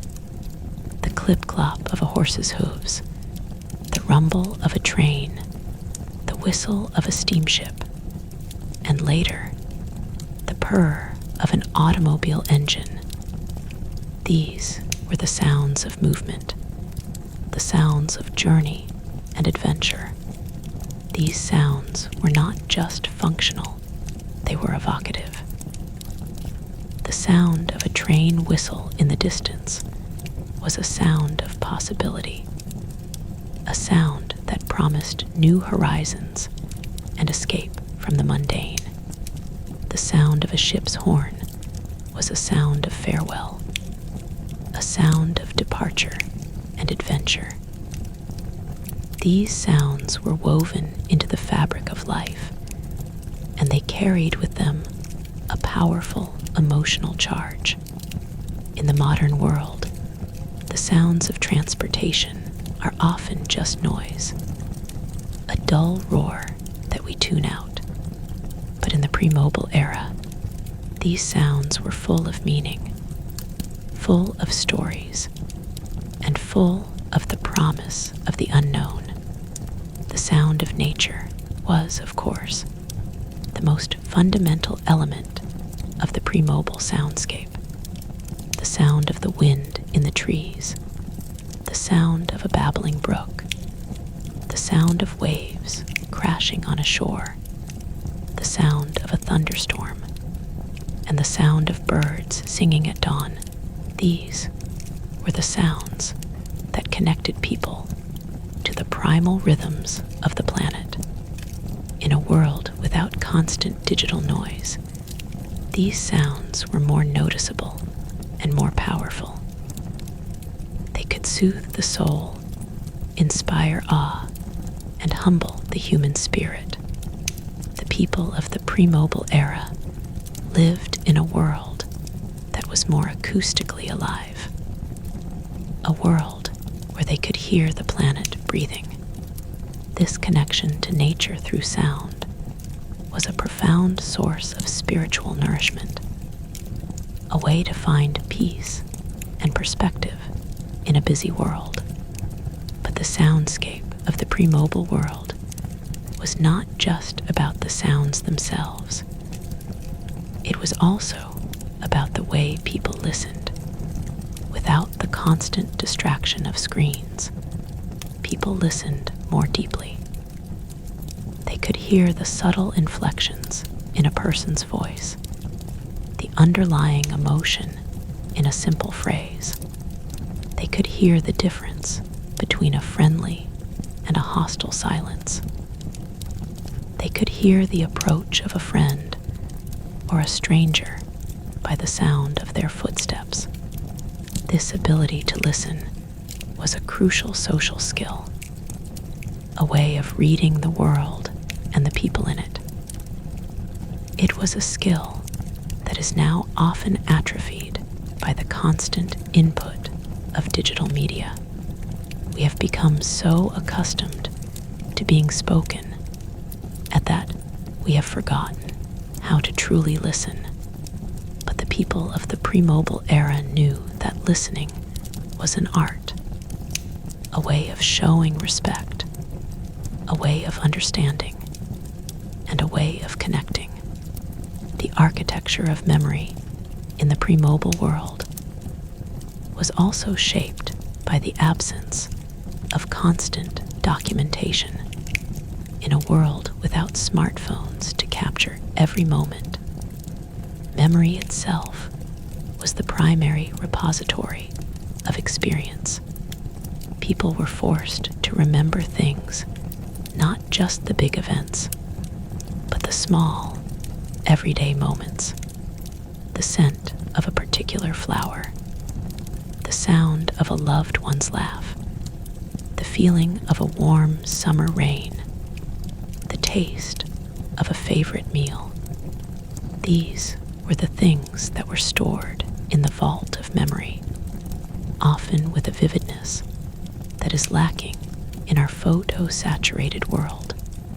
The act of remembering was a more active, more deliberate process. People would tell stories about the past, reliving the moments and reinforcing the memories. This was a way of preserving history, of passing down knowledge, and of keeping the past alive. In the modern world, we have outsourced our memory to devices. We don't need to remember things because we can just look them up. We don't need to capture a moment in our minds because we can capture it on a screen. But in doing so, we have lost something important. We have lost the deep, personal connection to our own past. The memories of the pre-mobile era were not just data points. They were the building blocks of identity, the stories that made us who we are. The experience of waiting, as discussed earlier, was also a crucial part of the pre-mobile world, and it was a state that was intimately connected to the soundscape.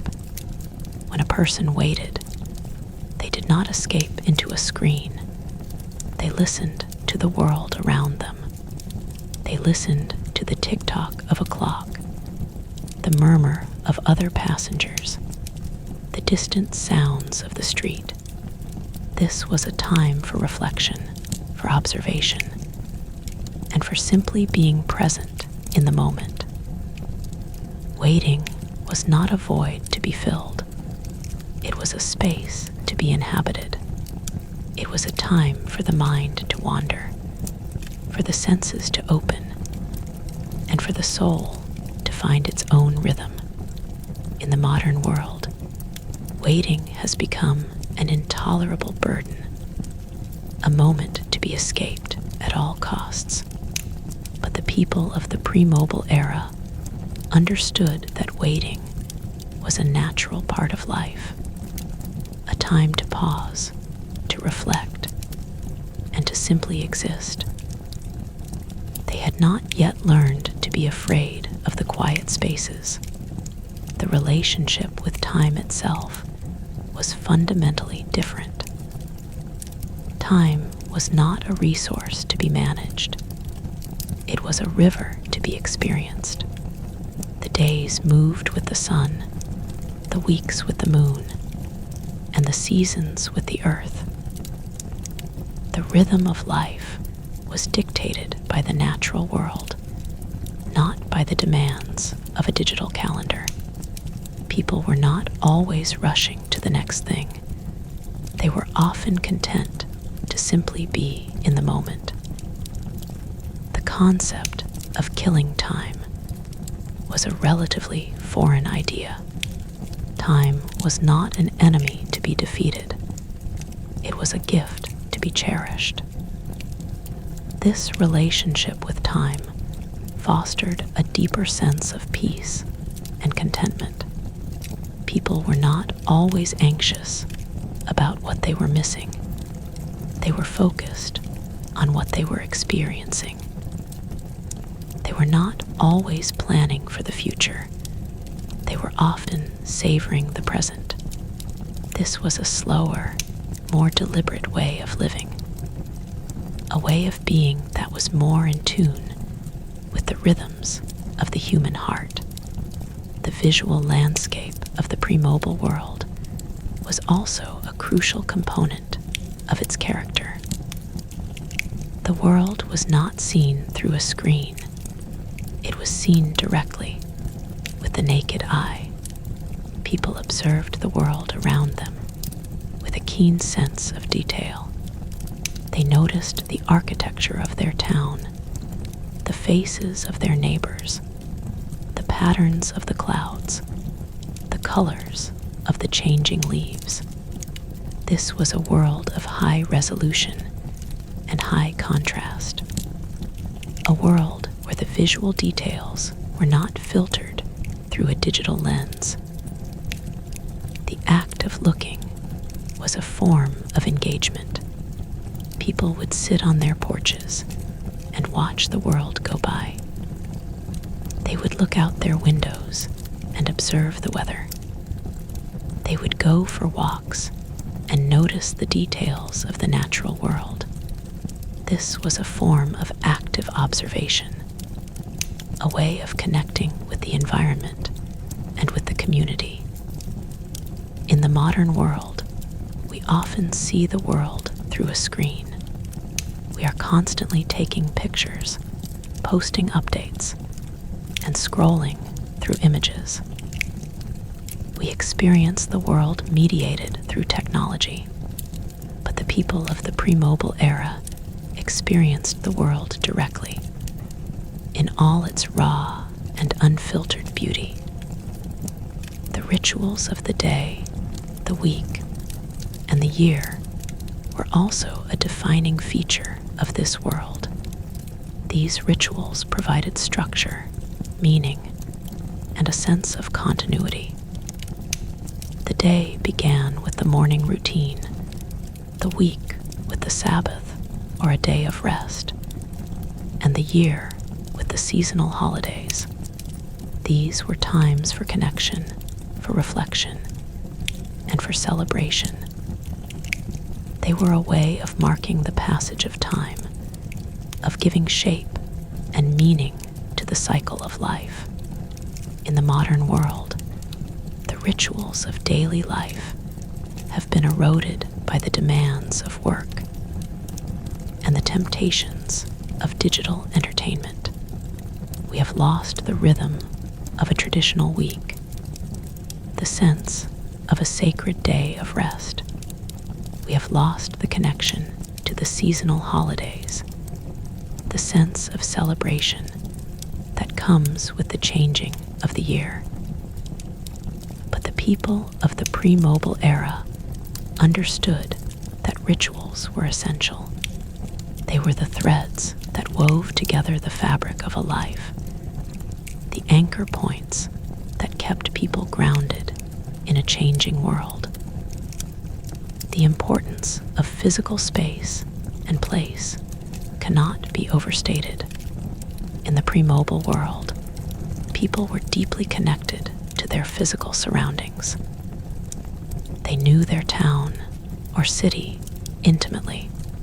They could navigate the streets without a map. They knew the history of the buildings, and they knew the people who lived in the houses.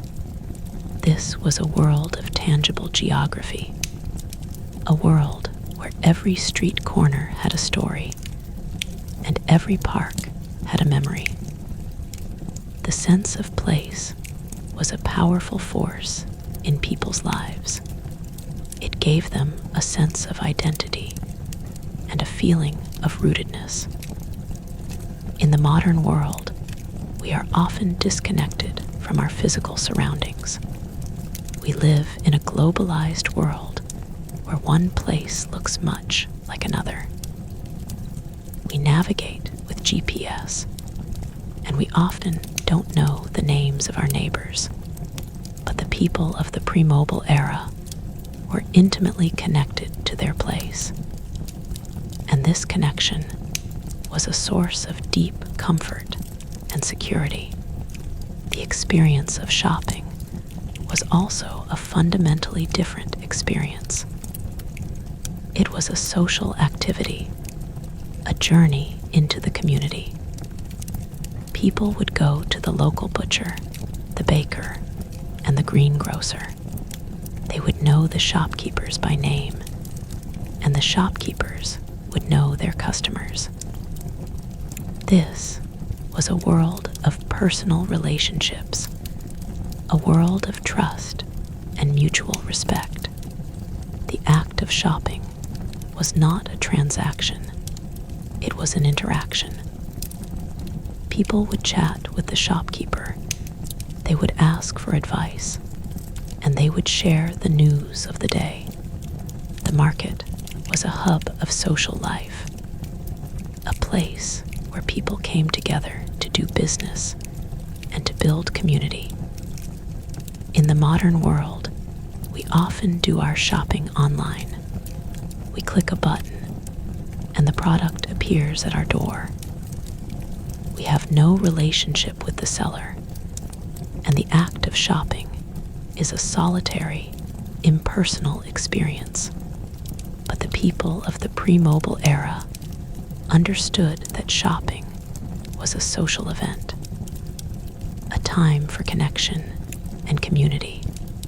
The role of the postal service was another crucial element of the pre-mobile world. The arrival of the mail was a daily event, a moment of anticipation and excitement. The mail carrier was a familiar figure, a trusted member of the community. The letters and packages that arrived were tangible objects, physical connections to people far away. The act of sending a letter was a deliberate process.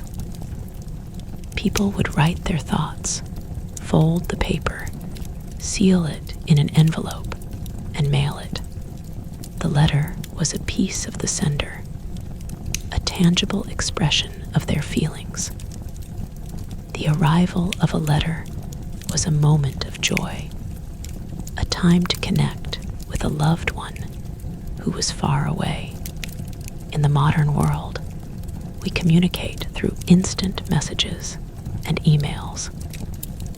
We send a message and receive a response in seconds, but we have lost the tangible, physical connection of a handwritten letter.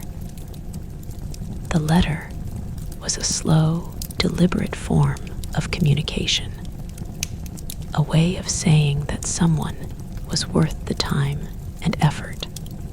This was a profound expression of love and connection, a ritual that is now largely lost. The experience of entertainment was, of course, a central part of life, but in the pre-mobile world, entertainment was not a passive, solitary activity. It was a communal, participatory experience. People would gather to watch a play, to listen to a concert, or to attend a sporting event. The audience was a collective, a group of people sharing a common experience. The energy of the crowd was a tangible force, a feeling of excitement and connection. This was not just a form of entertainment. It was a form of ritual. It was a way of affirming the community, of of celebrating shared values, and of creating a sense of belonging. In the modern world, entertainment is often a solitary, isolating experience. We watch movies at home, we listen to music on our headphones, and we play games on our phones. We are connected to the world, but we are often disconnected from the people around us. But the people of the pre-mobile era understood that entertainment was a social act, a way of coming together and celebrating the human spirit. The importance of personal interaction in the pre-mobile world cannot be overstated. People were not just isolated individuals. They were members of a community. They knew their neighbors. They participated in community events, and they relied on each other for support. This was a world of face-to-face interaction, a world where the social fabric was woven through countless small, personal encounters. People would stop and talk on the street. They would visit their neighbors, and they would gather in public spaces. These interactions were not just about exchanging information. They were about building relationships. They were about creating a sense of trust, of mutual respect, and of shared identity. In the modern world, we are often more connected to people who are far away than to the people who live next door. We have virtual friends, but we often have no real friends. But the people of the pre-mobile era understood that the most important relationships were the ones that were forged in person, through shared experiences and personal connections. The sensory experience of the pre-mobile world was more intense and more immediate. People tasted their food. They smelled the air. They felt the sun on their skin. They heard the sounds of the world, and they saw the beauty of nature. Their senses were fully engaged. Their awareness was sharp, and their connection to the world was profound. In the modern world, we have dulled our senses with constant digital stimulation. We taste our food while scrolling through our phones. We smell the air while listening to a podcast. We feel the sun on our skin while planning our next meeting. Our attention is divided, and our experience is fragmented. But the people of the pre-mobile era were fully present in their lives, their senses alive to the beauty and wonder of the world. This was a world of deep connection, a world of profound engagement, and a world of rich, full, and meaningful experience. It was a world where the simple act of being alive was a cause for celebration. The connection to the past was also more immediate. In a world without constant digital input, history was not just a subject in a book. It was a living presence. People would sit and listen to their elders tell stories of the past, stories that were often passed down through generations. The memory of the community was not stored in a database. It was stored in the minds of the people. The past was not just a series of dates and events. It was a living, breathing narrative that shaped the present. This connection to the past gave people a sense of identity, a sense of belonging to a larger story.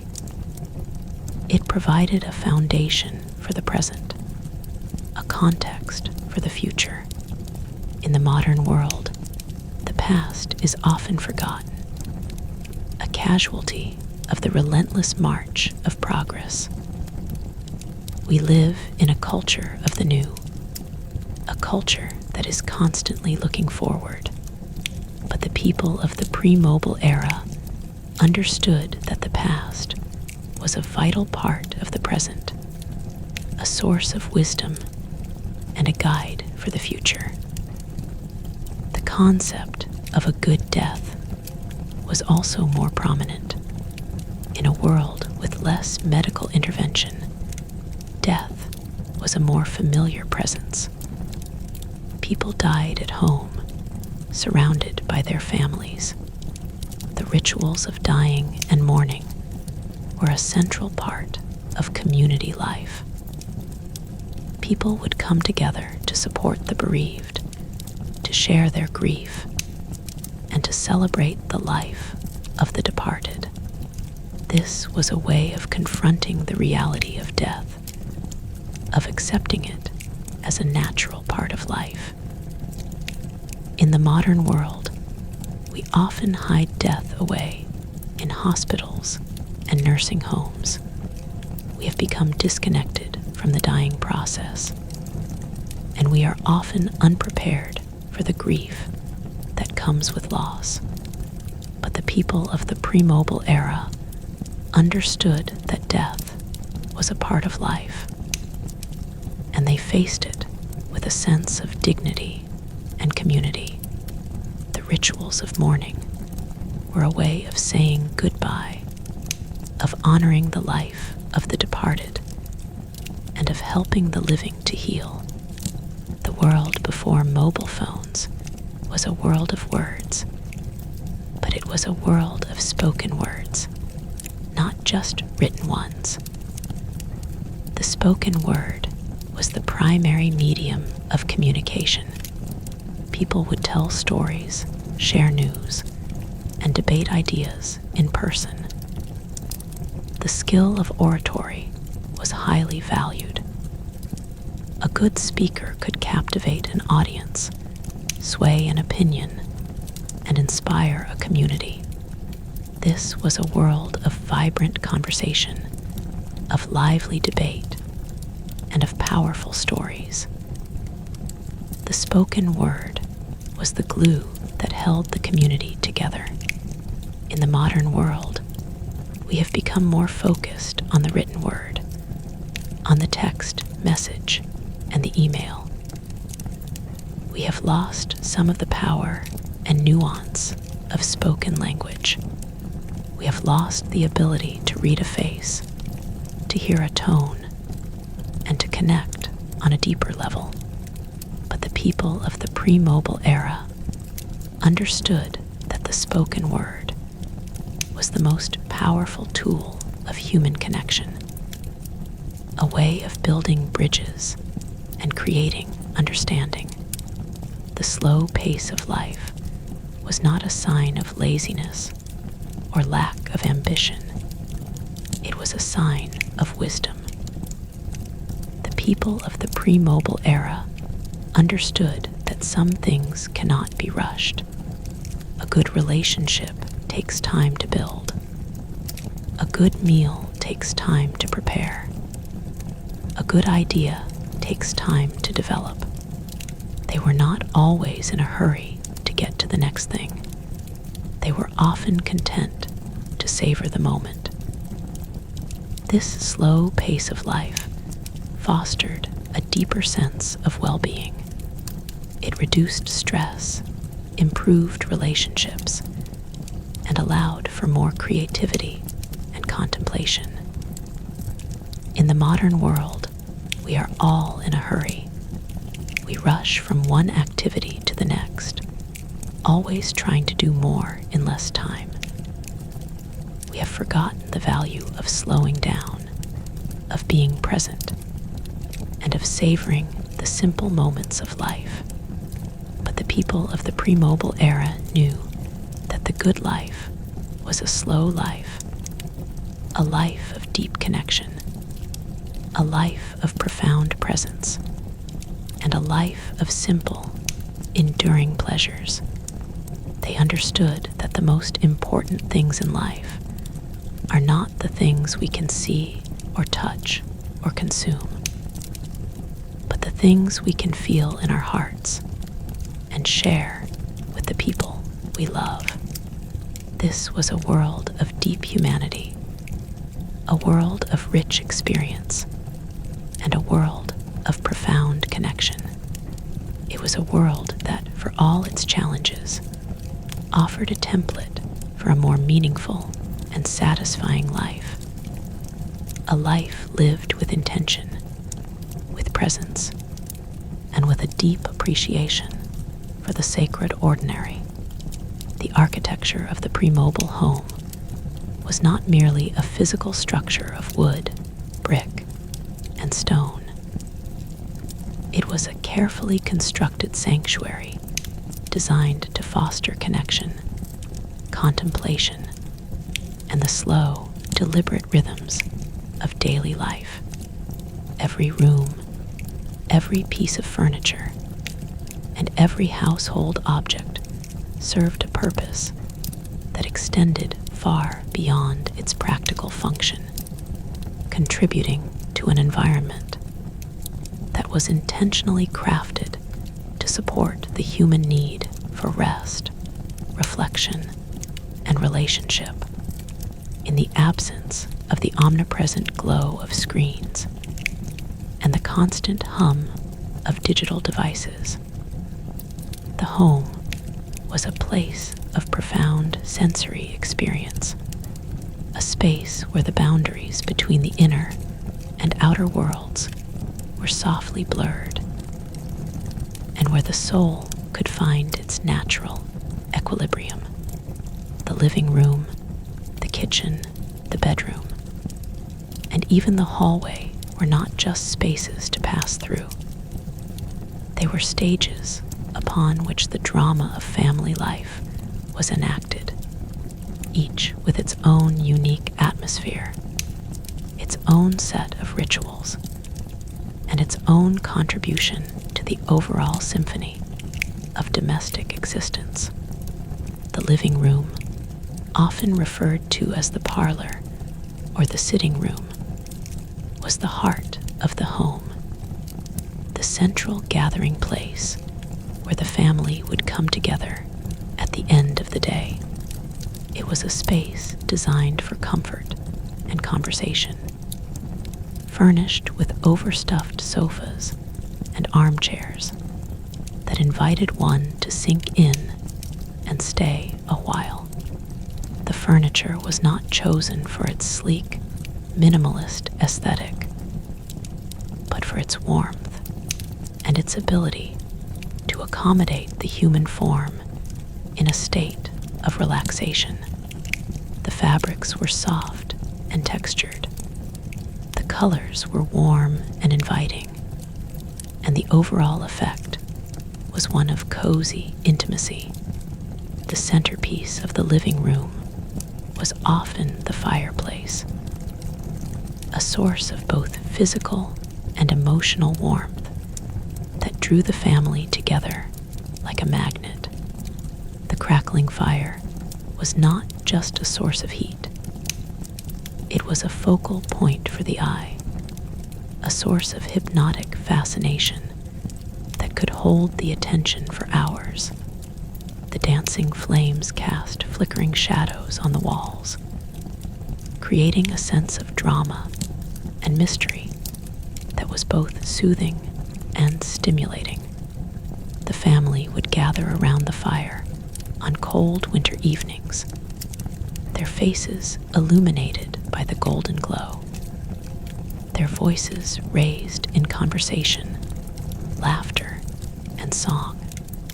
The fireplace was the beating heart of the home, the source of its warmth, its light, and its soul. The mantelpiece above the fireplace was a place of honor, a curated display of the family's most cherished possessions. Photographs in silver frames captured moments of joy and celebration. frozen in time and forever present in the room. The wedding portrait of the grandparents, the graduation photo of a son or daughter, the snapshot of a family vacation. These images were not just decorations.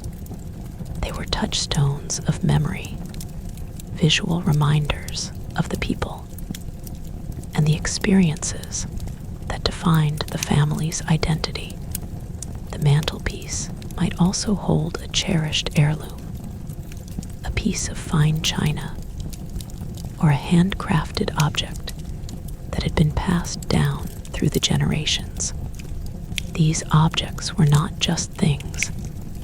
They were vessels of story, tangible links to the past that connected the present generation to the ones that had come before.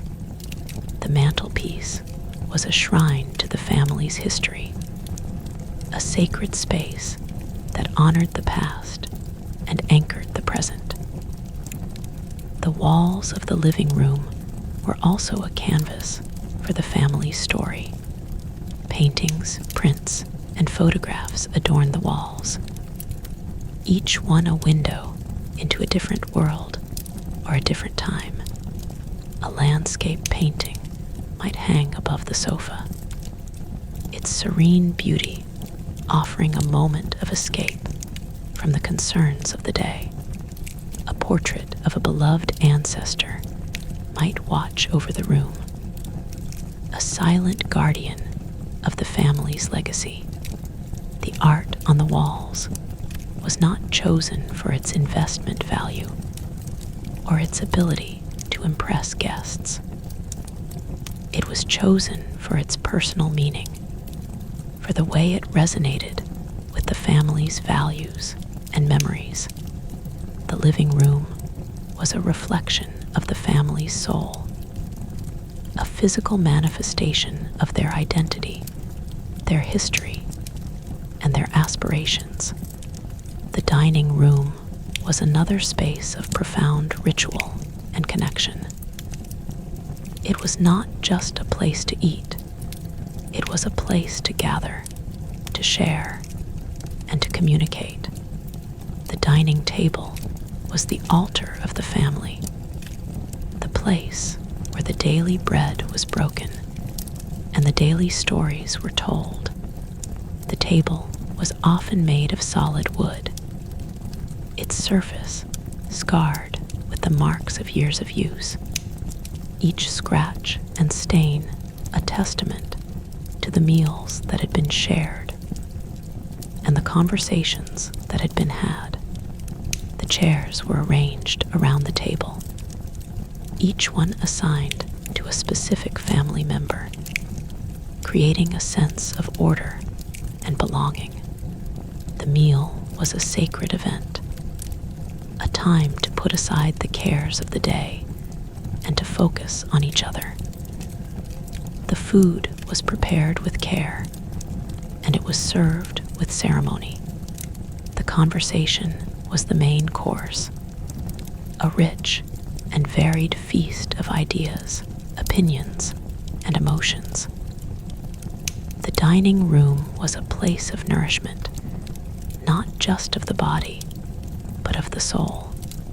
It was a place where the family's bonds were strengthened, where values were transmitted, and where love was expressed through the simple act of sharing a meal. The kitchen in the pre-mobile world was not the sleek, modern appliance showroom that it often is today. It was the workshop of the household, a space of warmth, activity, and creative energy. It was a place where raw ingredients were transformed into nourishing meals, where the alchemy of cooking was practiced with skill and love. The kitchen was often the most lived-in room of the house, the place where the family would naturally gravitate, drawn by the aromas of baking bread, simmering soup, or roasting meat. The kitchen table was a gathering place for informal meals, for after-school snacks, and for late-night conversations. The kitchen was a place of industry, where the family would work together to prepare food, to preserve fruits and vegetables, and to bake treats for special occasions. The sounds of the kitchen were the sounds of life itself. The rhythmic chopping of vegetables, the sizzle of food in a pan, the gentle bubbling of a pot on the stove, the clatter of dishes being washed, and the happy murmur of conversation. The kitchen was the heart of the home in a different way than the living room. It was the engine that kept the household running, the source of the food that sustained the body, and the warmth that sustained the soul. The bedroom was a private sanctuary, a space for rest, reflection, and intimacy. It was a place to retreat from the demands of the world, to find solitude, and to recharge the spirit. The bedroom was often simply furnished with a bed, a dresser, and perhaps a small writing desk. The bed was the centerpiece of the room, a place of comfort and safety. It was a place to dream, to plan, and to escape.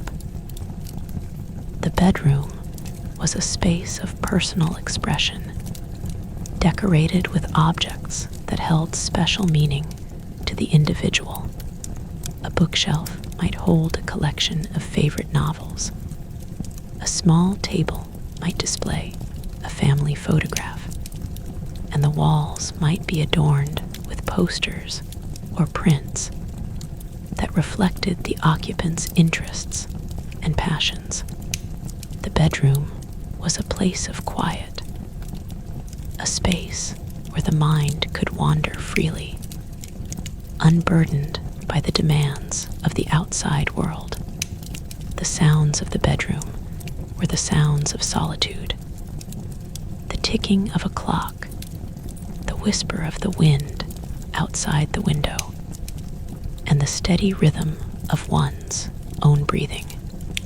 The hallway was a transitional space, a place of passage that connected the different rooms of the home. It was not just a thoroughfare, it was a gallery of memory. The walls of the hallway were often lined with photographs, a visual chronicle of the family's history.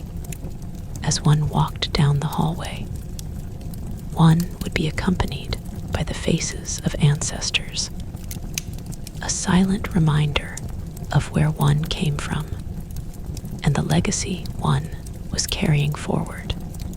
The hallway was a place of anticipation, a space that led to the various rooms of the home, each one holding its own promise of comfort, activity, or connection. The hallway was the connective tissue of the home, the thread that wove the different spaces together into a coherent whole.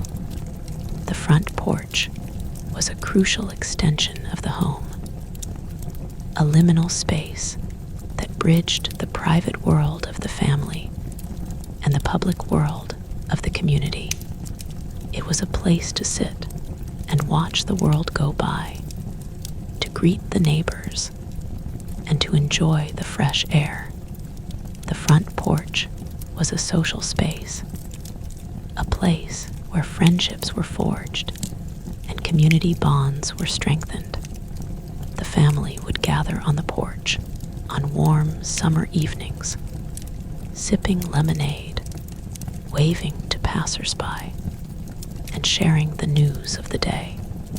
The front porch was a place of observation, a vantage point from which to observe the rhythms of the neighborhood. children would play in the front yard, their laughter echoing through the streets. The front porch was a stage upon which the drama of community life was enacted. A front row seat to the small, everyday miracles that made up the fabric of existence. The backyard was another important space, a private outdoor sanctuary where the family could connect with nature. It was a place for gardening, for playing, for entertaining, and for simply relaxing.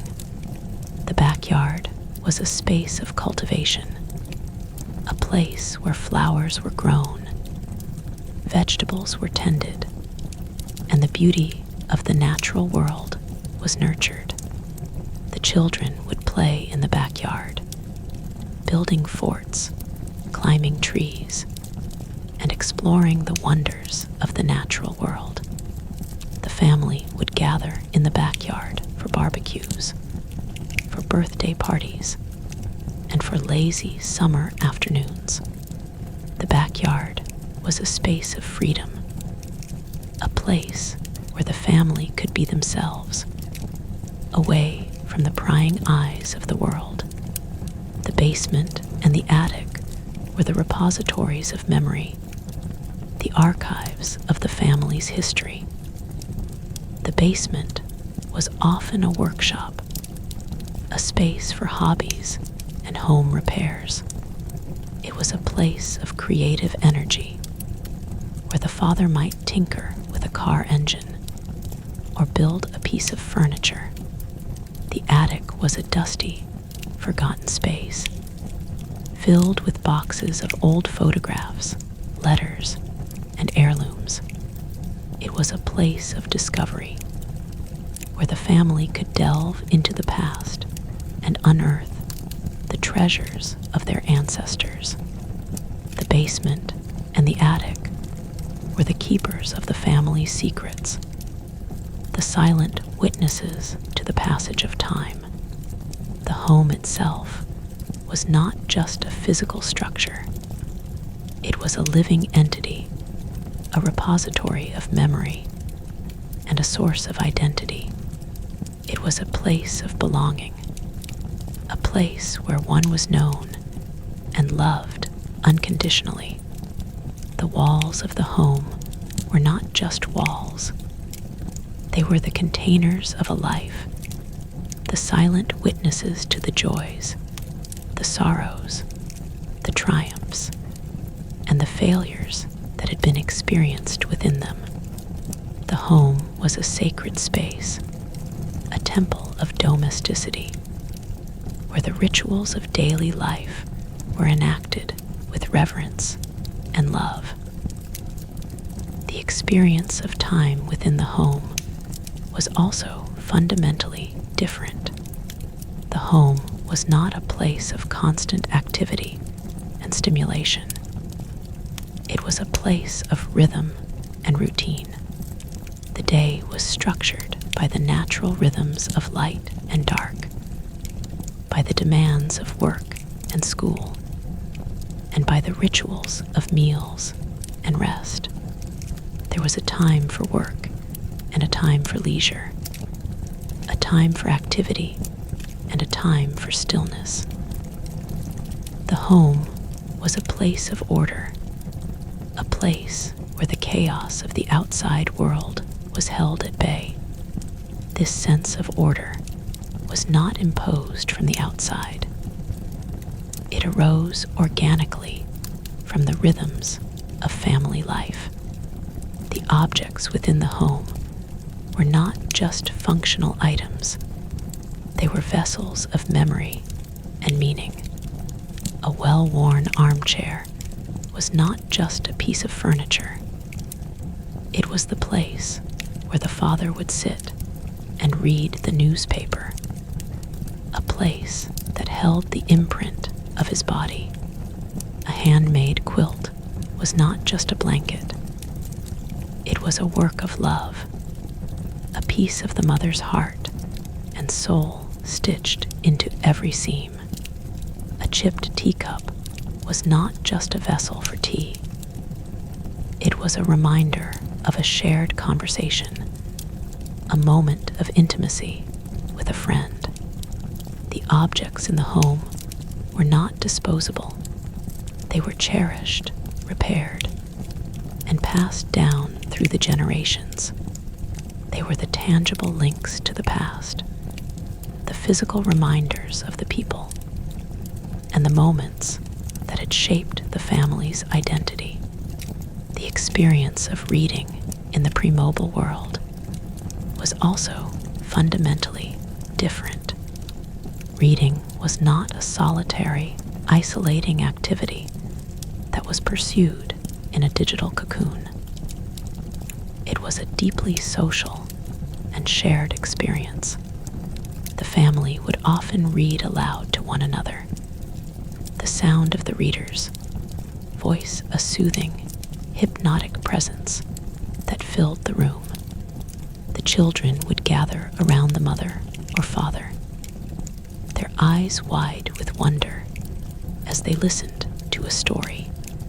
The shared reading experience created a powerful sense of connection, a shared journey into the world of the imagination.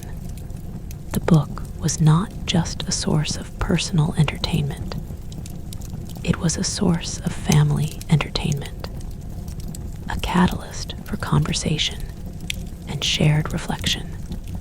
The family would discuss the characters, debate the plot, and make predictions about what would happen next. This shared reading experience was a way of building a common cultural vocabulary, a way of creating a shared world of meaning and understanding. The experience of music in the home was also a deeply communal affair. The family would gather around the piano, and one of the members would play while the others sang along. The sound of voices raised in harmony was a powerful expression of family unity, a beautiful and spontaneous celebration of togetherness. The phonograph or the radio might also be a source of music, but the act of listening was often a shared experience. The family would sit together in the living room, listening to a symphony performance or a popular song. Their attention focused on the music and on each other. The music was not just a background soundtrack. It was the main event, a shared experience that brought the family closer together.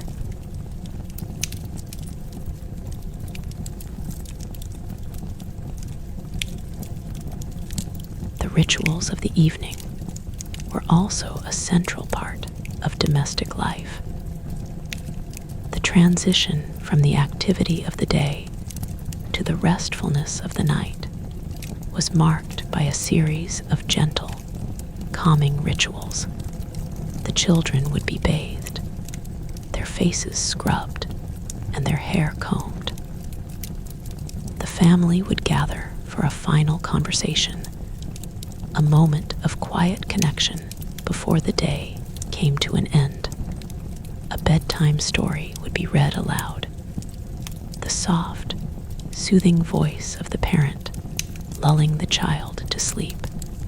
The lights would be dimmed, the curtains would be drawn, and the family would settle into the quiet embrace of the night.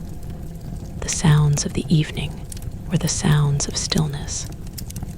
The ticking of a clock, the creak of a floorboard, the gentle whisper of the wind. The home was a sanctuary of peace, a refuge from the demands of the world. The absence of mobile phones in the home created a profound sense of presence. The family was together, but they were not distracted by the constant ping of notifications. They were not constantly checking their phones. scrolling through social media, or responding to emails. Their attention was focused on each other, on the conversation, on the shared experience. This presence was a gift, a way of saying that the people in the room were the most important things in the world. In the modern world, the family is often together in the same room, but they are not truly together. They are each immersed in their own digital world, isolated and alone, even in the presence of others. The pre-mobile family was truly together, their attention focused on the here and now, on the people they loved, and on the life they were living. The sense of community extended beyond the walls of the home.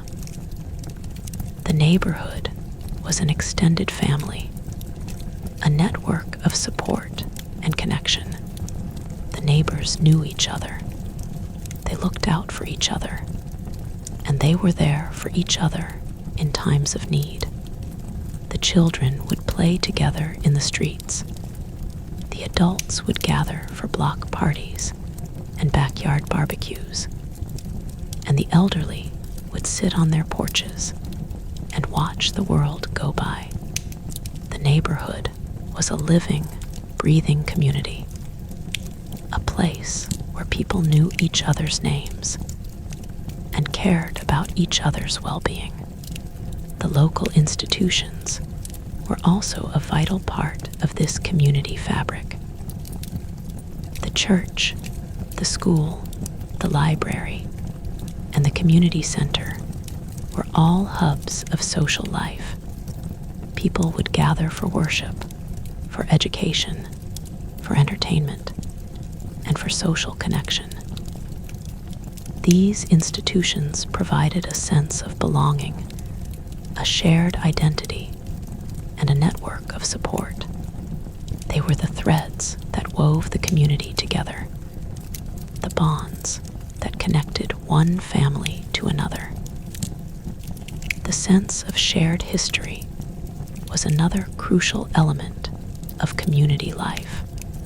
The community had a collective memory, a shared story that was passed down through the generations.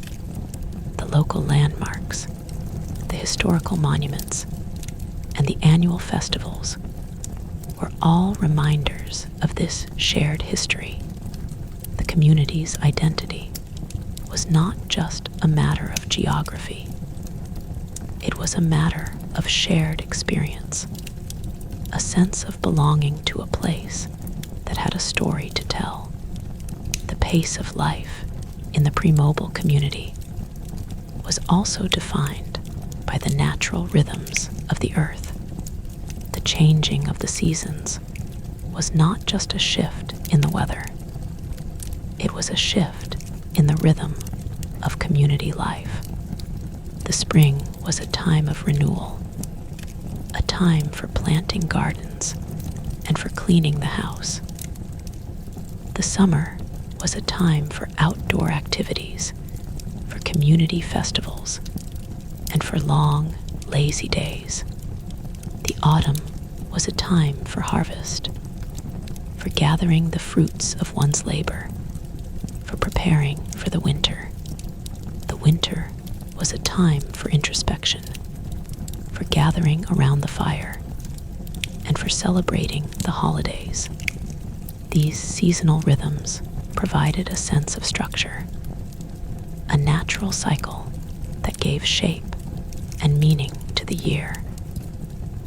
The relationship with food was another crucial element of this world. Food was not just a commodity, it was a source of connection, a way of expressing love, and a central part of community life. The meal was a ritual, a time to gather, to share, and to celebrate. The food was often locally sourced, prepared with care, and served with pride. The flavors of the food, were the flavors of the community, the tastes that defined a particular place and a particular time. The experience of a community meal was a powerful expression of togetherness. The potluck dinner, the church picnic, and the community barbecue were all ways of bringing people together, of sharing food, and of strengthening the bonds of community. The act of sharing a meal was a way of saying that we are all in this together, that we are all part of the same community. The experience of grief and loss was also a shared experience. When a member of the community died, the community would come together to support the bereaved. They would bring food, offer comfort, and attend the funeral. The act of mourning was a communal act, a way of sharing the burden of grief and of honoring the life of the departed. The community was a safety net, a source of comfort and support in times of sorrow. The experience of joy and celebration was also a shared experience.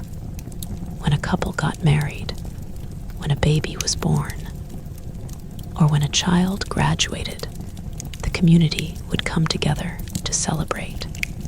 The celebrations were a way of affirming the values of the community, of welcoming new members, and of sharing in the joy of life's milestones.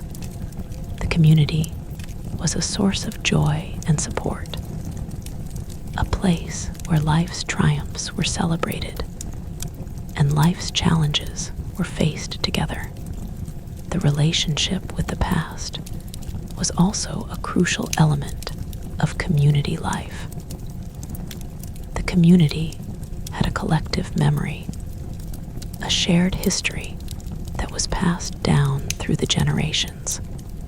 The elders were the keepers of this history, the storytellers who preserved the community's identity. The children would listen to the stories of the past, learning about the people and the events that had shaped their community. This connection to the past gave the community a sense of continuity, a sense of belonging to something larger than themselves. The world before mobile phones was a world of profound connection, a world where the home was a sanctuary. The community was an extended family, and the rhythms of life were dictated by the natural world. It was a world of slow, deliberate, and meaningful experience, a world where people were present with each other, engaged in their lives, and connected to their environment.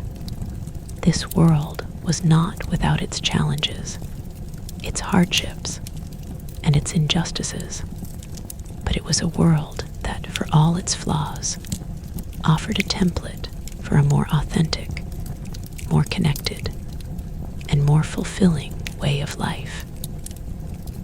The lessons of that world are still relevant today in a world that is increasingly fragmented, distracted, and isolated.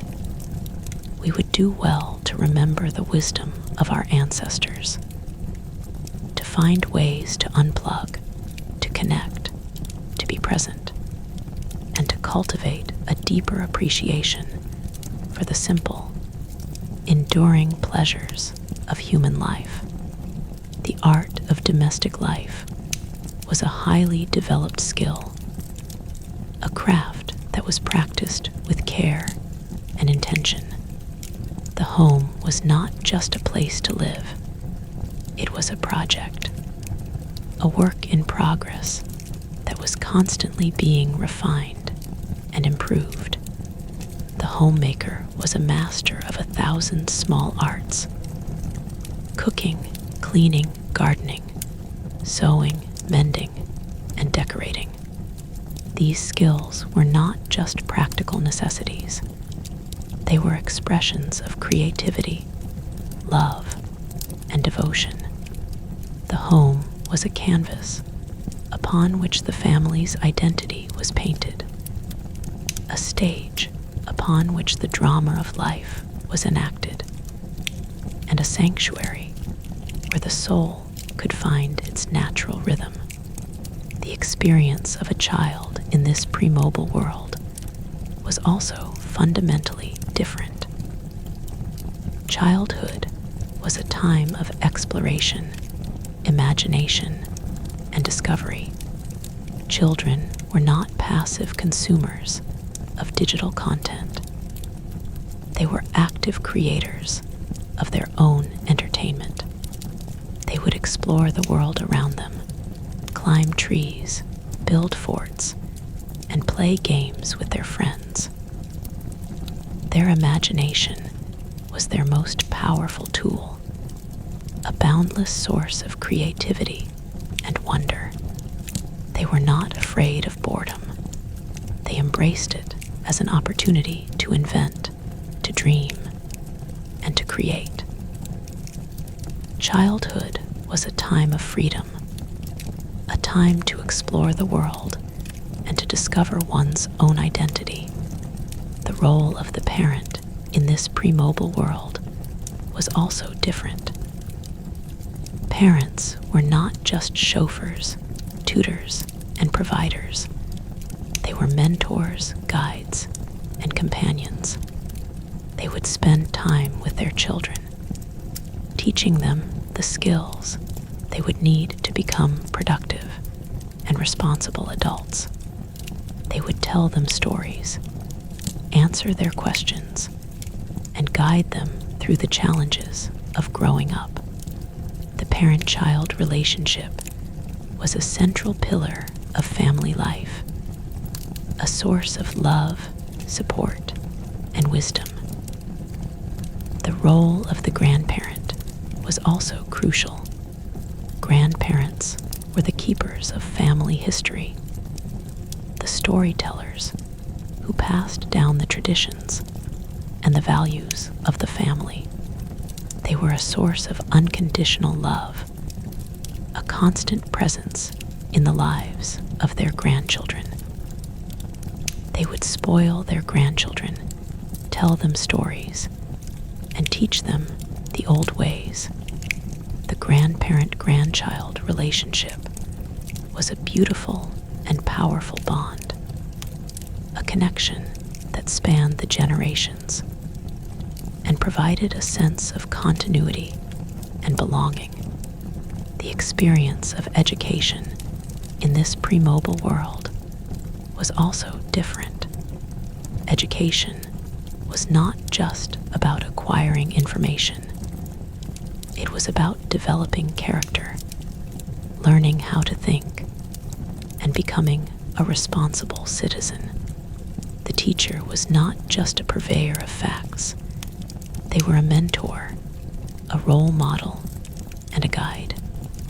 The classroom was a place of learning and community, a place where students were challenged to think critically and to work collaboratively.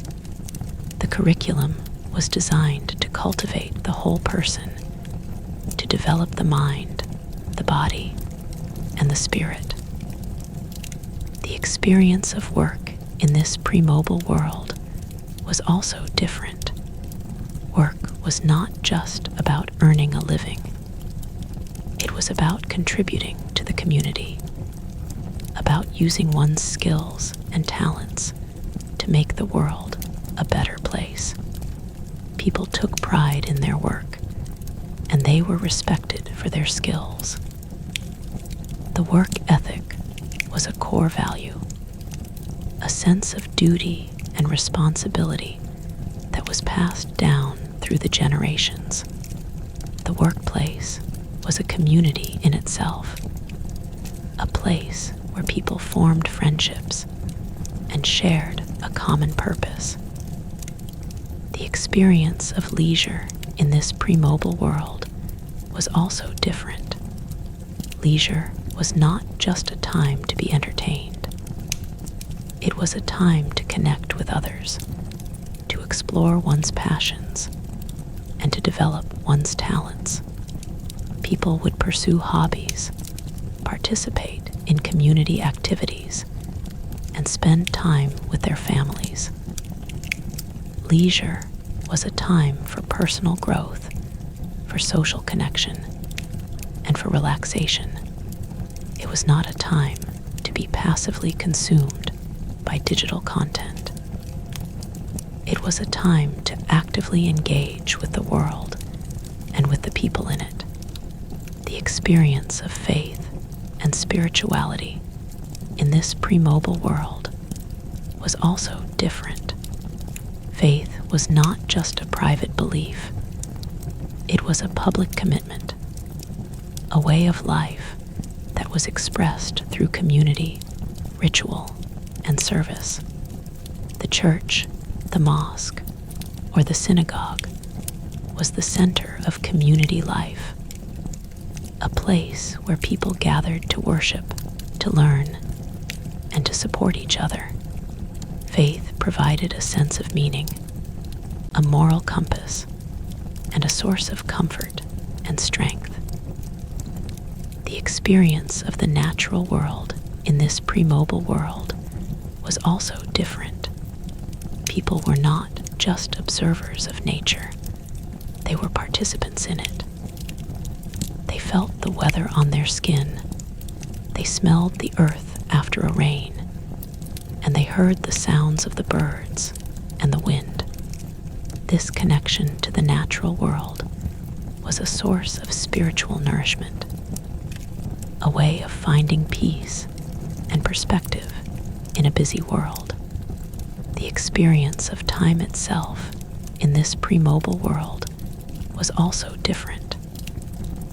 Time was not a commodity to be managed. It was a gift to be savored. People were not always rushing to the next thing. They were often content to simply be in the moment. This relationship with time fostered a deeper sense of peace and contentment, a sense of well-being that is often elusive in the fast-paced world of the 21st century. The world before mobile phones was a world of profound human connection, a world where the home was a sanctuary, the community was an extended family, and the rhythms of life were dictated by the natural world. It was a world of slow, deliberate, and meaningful experience, a world where people were present with each other, engaged in their lives, and connected to their environment. This world was not without its challenges, its hardships, and its injustices, but it was a world that, for all its flaws, offered a template for a more authentic, more connected, and more fulfilling way of life. The lessons of that world are still relevant today in a world that is increasingly fragmented, distracted, and isolated. We would do well to remember the wisdom of our ancestors, to find ways to unplug, to connect, to be present, and to cultivate a deeper appreciation for the simple, enduring pleasures of human life. The quiet hum of the pre-mobile world, the gentle rhythms of domestic life, and the deep bonds of community are not just memories of a bygone era. They are a map to a richer, more meaningful existence, a guide to finding our way back to what truly matters. Part 6. The tapestry of time and the intimacy of place.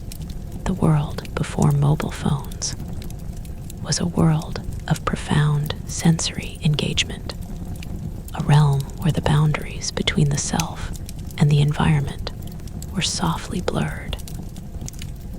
where the act of perception was a deep, immersive, and continuous experience. Without the mediating lens of a screen, the people of this era encountered their surroundings directly, their senses fully open to the vast and ever-changing tapestry of the physical world.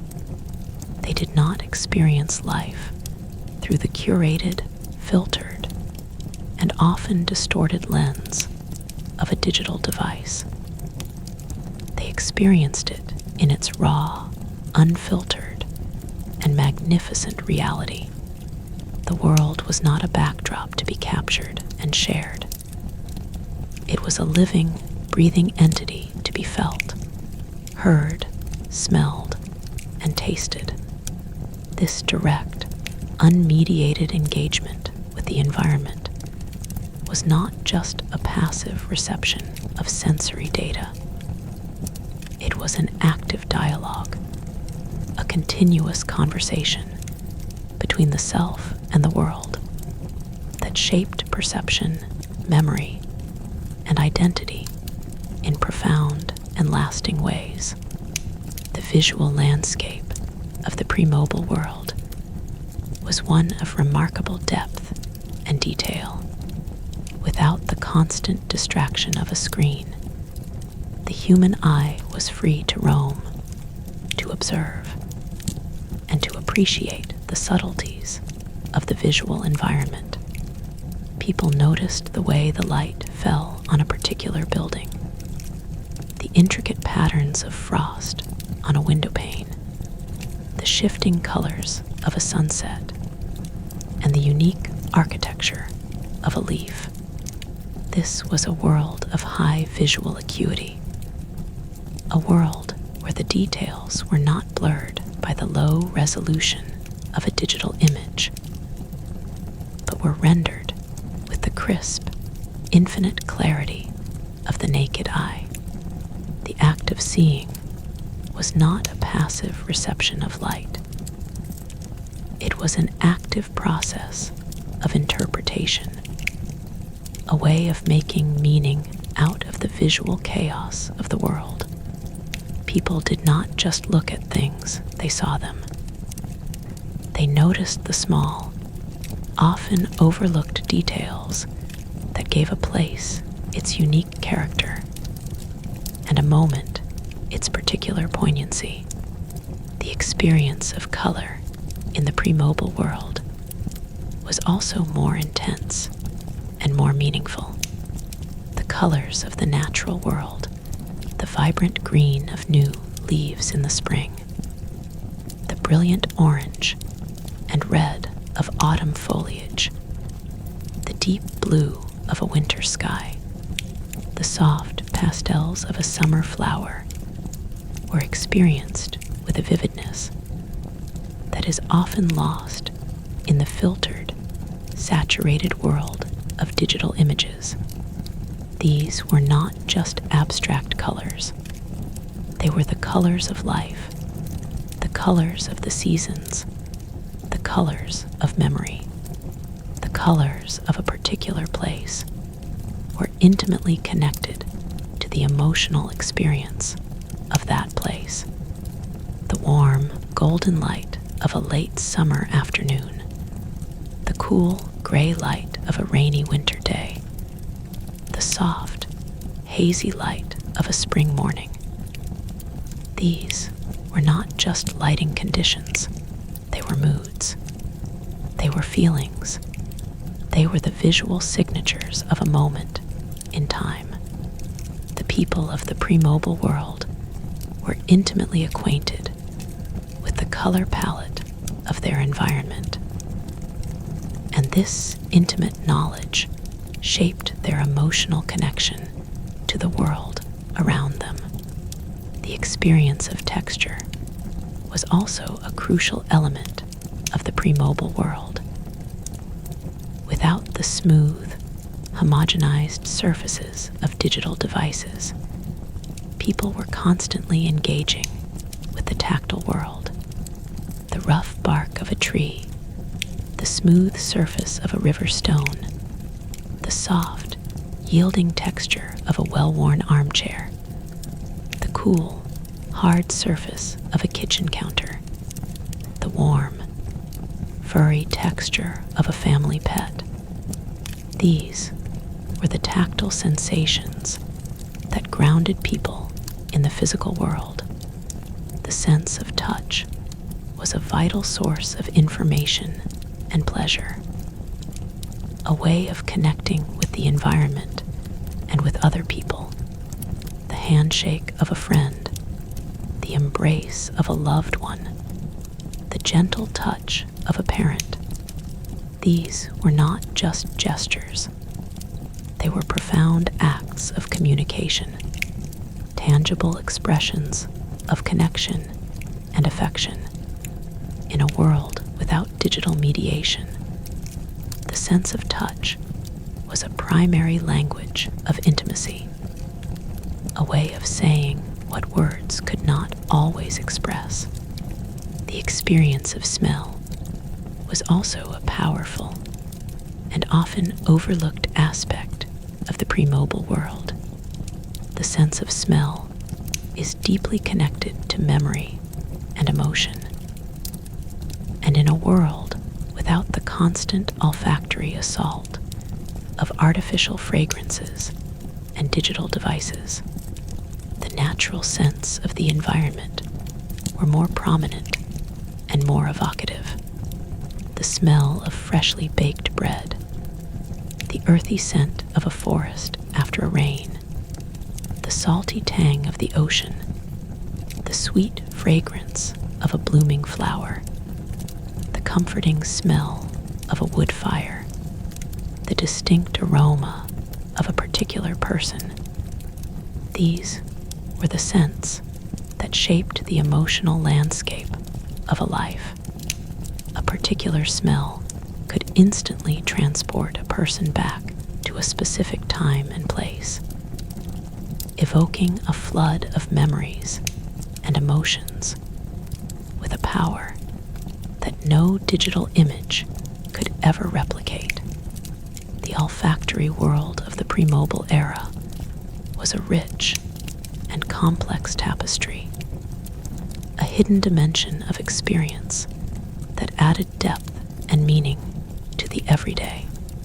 The experience of sound, as previously explored, was another crucial component of this sensory world. But it is important to emphasize that the soundscape of the pre-mobile era was not just a passive background. It was an active participant in the daily drama of life. The sounds of a particular place were its signature, its unique acoustic identity. The sound of a bustling city street, with its horns, its shouts, and its rumble of traffic, was a very different soundscape than the quiet hum of a small town, with its birdsong, its church bells, and the distant clip-clop of a horse. The people of the pre-mobile world were intimately familiar with the soundscape of their home, and they could read the acoustic environment like a book, interpreting the subtle sounds that signaled the approach of a storm, the arrival of a friend, or the changing of the seasons. They could hear the difference between a friendly and a threatening silence, between the happy laughter of children and the anxious murmur of a worried crowd. Their ears were finely tuned instruments, capable of perceiving a vast range of sounds with a subtlety and nuance that is often lost in the modern world of constant digital noise. The experience of taste was also more immediate and more connected to the rhythms of the natural world. The food in the pre-mobile era was often locally sourced and seasonally available. taste of a summer tomato, warm from the sun, was a very different experience than the taste of a winter tomato, grown in a hothouse and shipped from a distant land. The flavors were the flavors of the earth, the flavors of a particular place and a particular time. People knew the taste of a freshly picked apple, of a warm loaf of bread, of a simple, hearty stew. The taste of food was intimately connected to the community and to the land. The act of eating was not just a matter of fueling the body. It was a ritual of connection, a way of participating in the cycle of the seasons and in the life of the community. The flavors of the food were the flavors of home, the tastes that defined a family and a culture. The experience of space in the pre-mobile world was also fundamentally different. People were not just passing through a landscape, they were inhabiting it. They knew the geography of their neighborhood intimately. They knew the shortcuts, the hidden paths, the best place to watch a sunset, the quiet corner of a park where they could read a book in peace. This intimate knowledge of place was a source of deep comfort and a sense of belonging. The physical environment was not a neutral backdrop. It was a living participant in the story of their lives. The streets, the buildings, the parks, and the fields were all imbued with memory, with the echoes of countless experiences that had shaped the community's identity.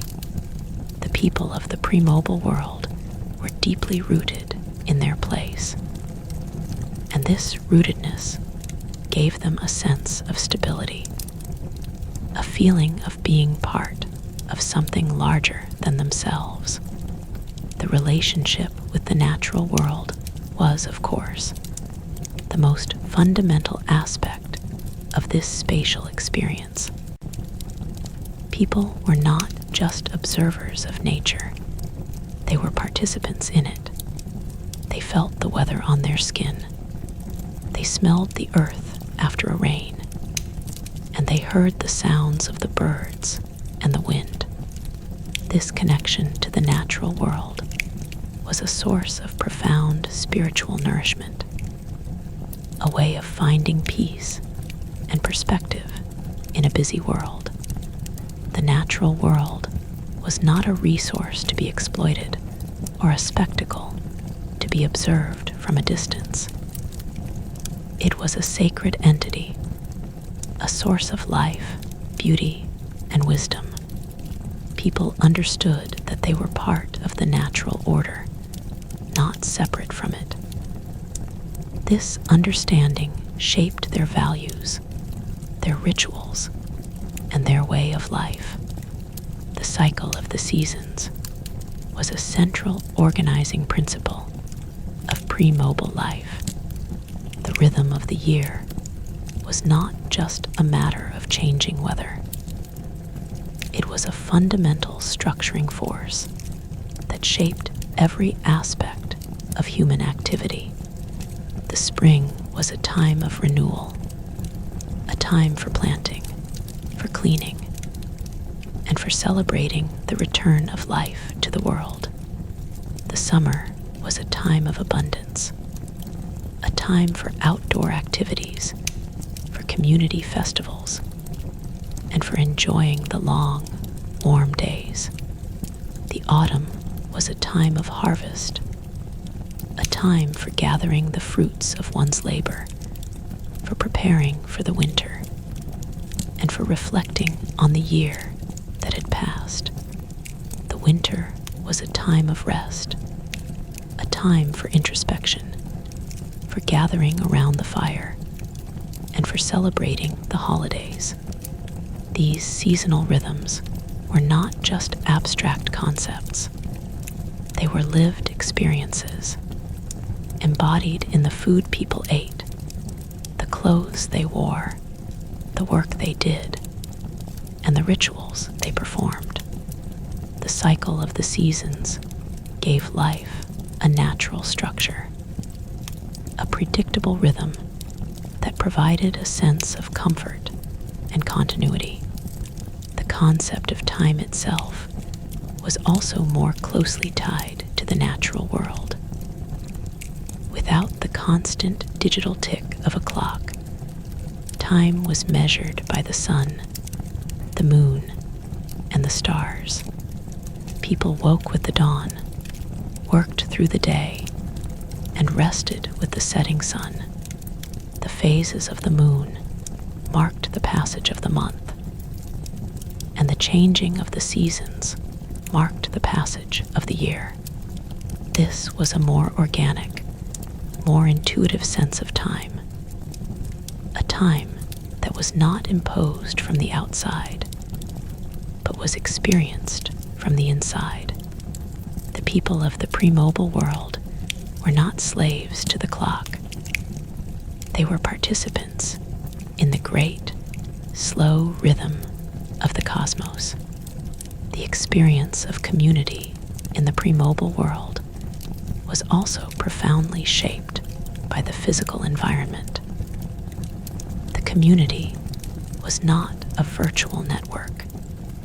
It was a physical reality. People knew their neighbors.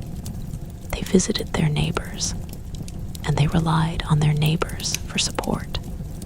The community was a tangible presence in people's lives, a network of relationships that was constantly being reinforced through face-to-face interaction. The community was the safety net, the source of comfort, and the foundation of identity.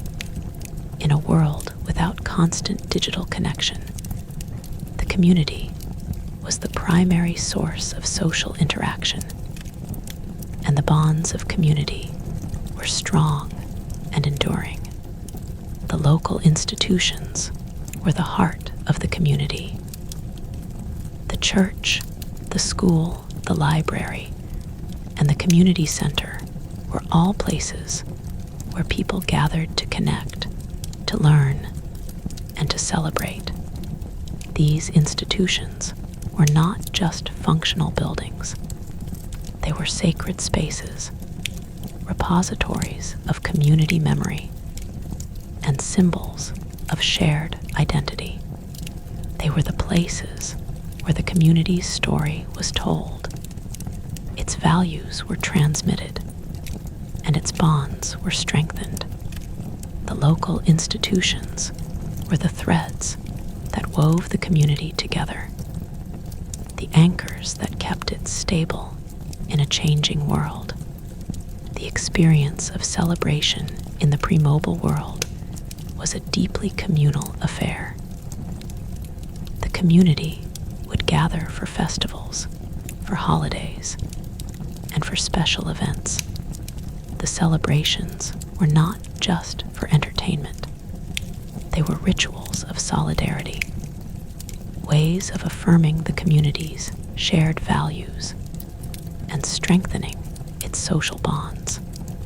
The parades, the picnics, the dances, and the concerts were all expressions of community spirit, ways of celebrating the life of the community and the people who made it what it was. These celebrations were not just passive spectacles. They were active participatory events where everyone had a role to play. The community was the cast, the crew, and the audience all at once. The experience of mourning was also a deeply communal affair. When a member of the community died, the community would come together to support the bereaved. They would bring food, offer comfort, and attend the funeral. The act of mourning was a communal act, a way of sharing the burden of grief and of honoring the life of the departed. The community was a safety net, a source of comfort and support in times of sorrow. The rituals of mourning were not just a way to say goodbye to the departed. They were a way for the community to come together, to reaffirm its bonds, and to heal. The experience of storytelling in the pre-mobile world was a vital part of community life. The stories were not just entertainment. They were the history of the community, the values of the community, and the identity of the community. The elders would tell stories of the past, passing down the traditions and the wisdom of the community to the next generation. The children would listen, their eyes wide with wonder, their imaginations sparked by the tales of heroes, of adventures, and of the people who had come before them. The stories were the glue that held the community together, a shared narrative that provided a sense of continuity and belonging. The experience of work in the pre-mobile world was also a deeply social experience. People often worked in close proximity to each other, in fields, in factories, and in offices. The workplace was a community in itself, a place where people formed friendships, shared stories, and supported each other. The work was not just a way to earn a living. It was a way to contribute to the community, to use one's skills and talents to make a difference. The work ethic was a core value, a sense of duty and responsibility that was passed down through the generations. The experience of play in the pre-mobile world was also a deeply social experience. Children played together in the streets, in the parks, and in the backyards. Their games were not organized by adults. They were spontaneously invented and negotiated by the children themselves. This unstructured play was a crucial part of a child's development, teaching them how to cooperate, how to solve problems, and how to navigate the complex social dynamics of the group. The children were not passive consumers of digital entertainment. They were active creators of their own fun, and their imagination was their most powerful tool. The experience of learning in the pre-mobile world was also a more social, hands-on experience. Children learned by doing, by watching, and by participating. They learned the skills of daily life from their parents and their grandparents. They learned to cook, to garden, to build, and to mend. They learned the history of their community from the elders. They learned the values of their culture from the stories that were told. This was a more organic, more integrated form of education, a learning that was embedded in the fabric of daily life. The experience of leisure in the pre-mobile world was also more social and more participatory. People did not just passively consume entertainment, they actively engaged with it. They played music, they sang, they danced, they played games, they told stories, they crafted, they gardened. Leisure was a time for creativity, for connection, and for personal growth. It was not a time to be isolated and alone. It was a time to be with others, to to share experiences and to build relationships. The experience of solitude in the pre-mobile world was also a valuable and cherished experience. People did not always need to be around others. They also needed time alone to reflect, to recharge, and to connect with themselves. This solitude was not a lonely, isolating experience. It was a necessary part of a healthy life. It was a time to read, to write, to think, to pray, or to simply be. In the quiet moments of solitude, the mind could wander, the soul could find its own rhythm, and the spirit could be refreshed. The experience of silence in the pre-mobile world was also a profound experience. Silence was not an absence of sound. It was a presence of space. It was a time for listening, for reflection, and for communion with the self. The people of the pre-mobile world were not afraid of silence. They embraced it as a necessary part of life. They understood that silence was a gift, a time to be present, a time to connect with the deeper rhythms of existence. In the modern world, silence is often filled with the constant hum of digital input. We have become afraid of silence, afraid of the thoughts that might arise in the quiet moments. But the people of the pre-mobile world understood that silence was a gift, a canvas for the mind to paint its own pictures, a space for the soul to find its own music. The experience of memory in the pre-mobile world was also a more active, more deliberate process. In a world without constant digital documentation, people had to rely on their own internal resources to remember.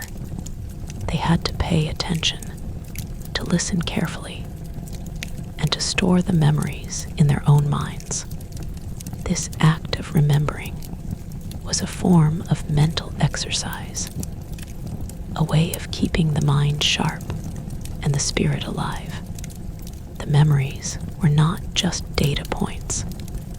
They were the stories of a life, the building blocks of identity, and the source of meaning. People told stories about the past, reliving the moments and reinforcing the memories. This was a way of preserving history, of passing down knowledge, and of keeping the past alive. The experience of the self in the pre-mobile world was also different. Without the constant validation and external definition of social media, people had to develop their own sense of identity. They had to ask themselves who they were, what they believed, and what they valued. This was a more introspective, more personal process, a journey of self-discovery that was not mediated by the opinions of others. The self was not a brand to be curated and managed. It was a soul to be nurtured and explored. The experience of relationship in the pre-mobile world was also more intimate, more direct, and more demanding. Relationships were not managed through text messages and social media posts. They were built through face-to-face interaction, through shared experiences, and through the slow, patient work of trust and commitment. This was a world where you had to be present to have a relationship, where you had to listen, to observe, and to respond in real time. The absence of digital mediation forced people to to be more authentic, more vulnerable, and more attentive. It forced them to develop the skills of empathy, communication, and compromise. The relationships in the pre-mobile world were not always easy, but they were often deep, lasting, and profoundly meaningful. The experience of love in the pre-mobile world was also more deliberate and more expressive. Love was not just a feeling to be expressed through emojis and online comments. It was an action to be demonstrated through deeds, through words, and through presence. People wrote love letters, they sent flowers, they made special meals, they planned surprise outings. Love was a practice, a daily commitment to the well-being of the other. It was a language that was spoken through the body, through the voice, and through the things that were done for another person. The love of the pre-mobile world was a tangible, palpable force, a presence that could be felt in the air of a room and in the texture of a shared life. The experience of loss in the pre-mobile world was also a more immediate, more communal experience. When someone died, the loss was felt by the entire community.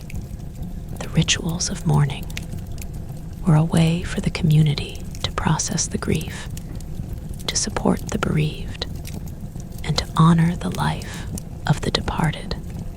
The loss was not something to be hidden away or processed in private. It was something to be shared, to be expressed, and to be integrated into the community's story. The people of the pre-mobile world knew that grief was a natural part of life, a necessary passage that had to be navigated with the support of others. The experience of hope in the pre-mobile world was also different. Without the constant barrage of negative news and the endless scroll of social media, hope was a more present, more accessible emotion. People had a sense of the future as a place of possibility, a place where things could be better. They had a belief in progress, in the power of community, and in the resilience of the human spirit. This hope was not a naive optimism. It was a grounded, realistic faith that was built on the experience of overcoming challenges and the knowledge that the community would stand together in times of trouble. The experience of the sacred in the pre-mobile world was also a more pervasive, more integrated experience. The sacred was not something that was confined to a church or a temple. It was something that was woven into the fabric of daily life. People found the sacred in the beauty of nature, in the warmth of a family gathering, in the kindness of a neighbor, and in the quiet moments of contemplation. The sacred was not a distant, abstract concept. It was a living presence that could be felt in the world. This sense of the sacred gave life meaning, purpose, and depth. It connected people to something larger than themselves, a source of comfort and strength in times of trouble. The world before mobile phones was a world of profound depth, a world where every experience was rich with meaning, where every relationship was a journey of discovery, and where every moment was a precious gift. It was a world where the senses were alive, The mind was engaged, and the spirit was nourished. It was a world of slow, deliberate, and intentional living. A world where people were present with each other, connected to their environment, and rooted in their community.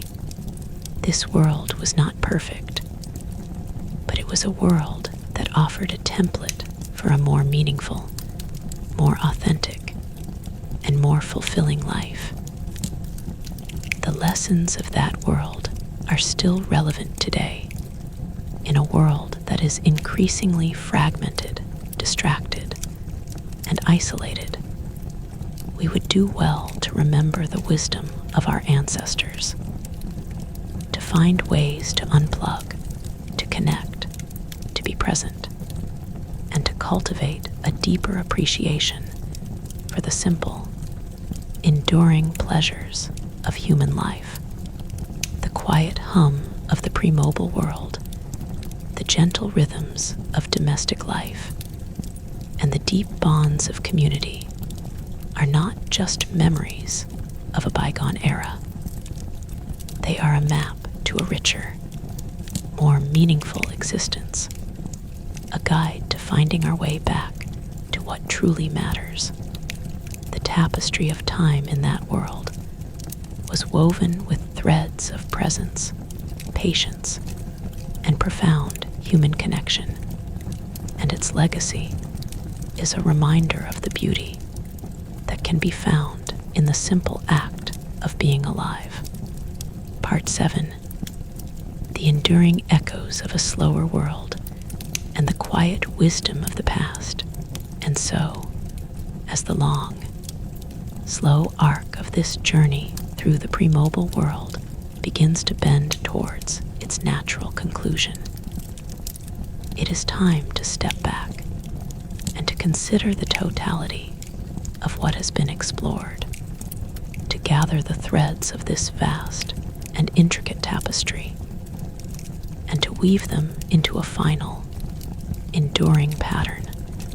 The world before mobile phones was not a single, monolithic entity.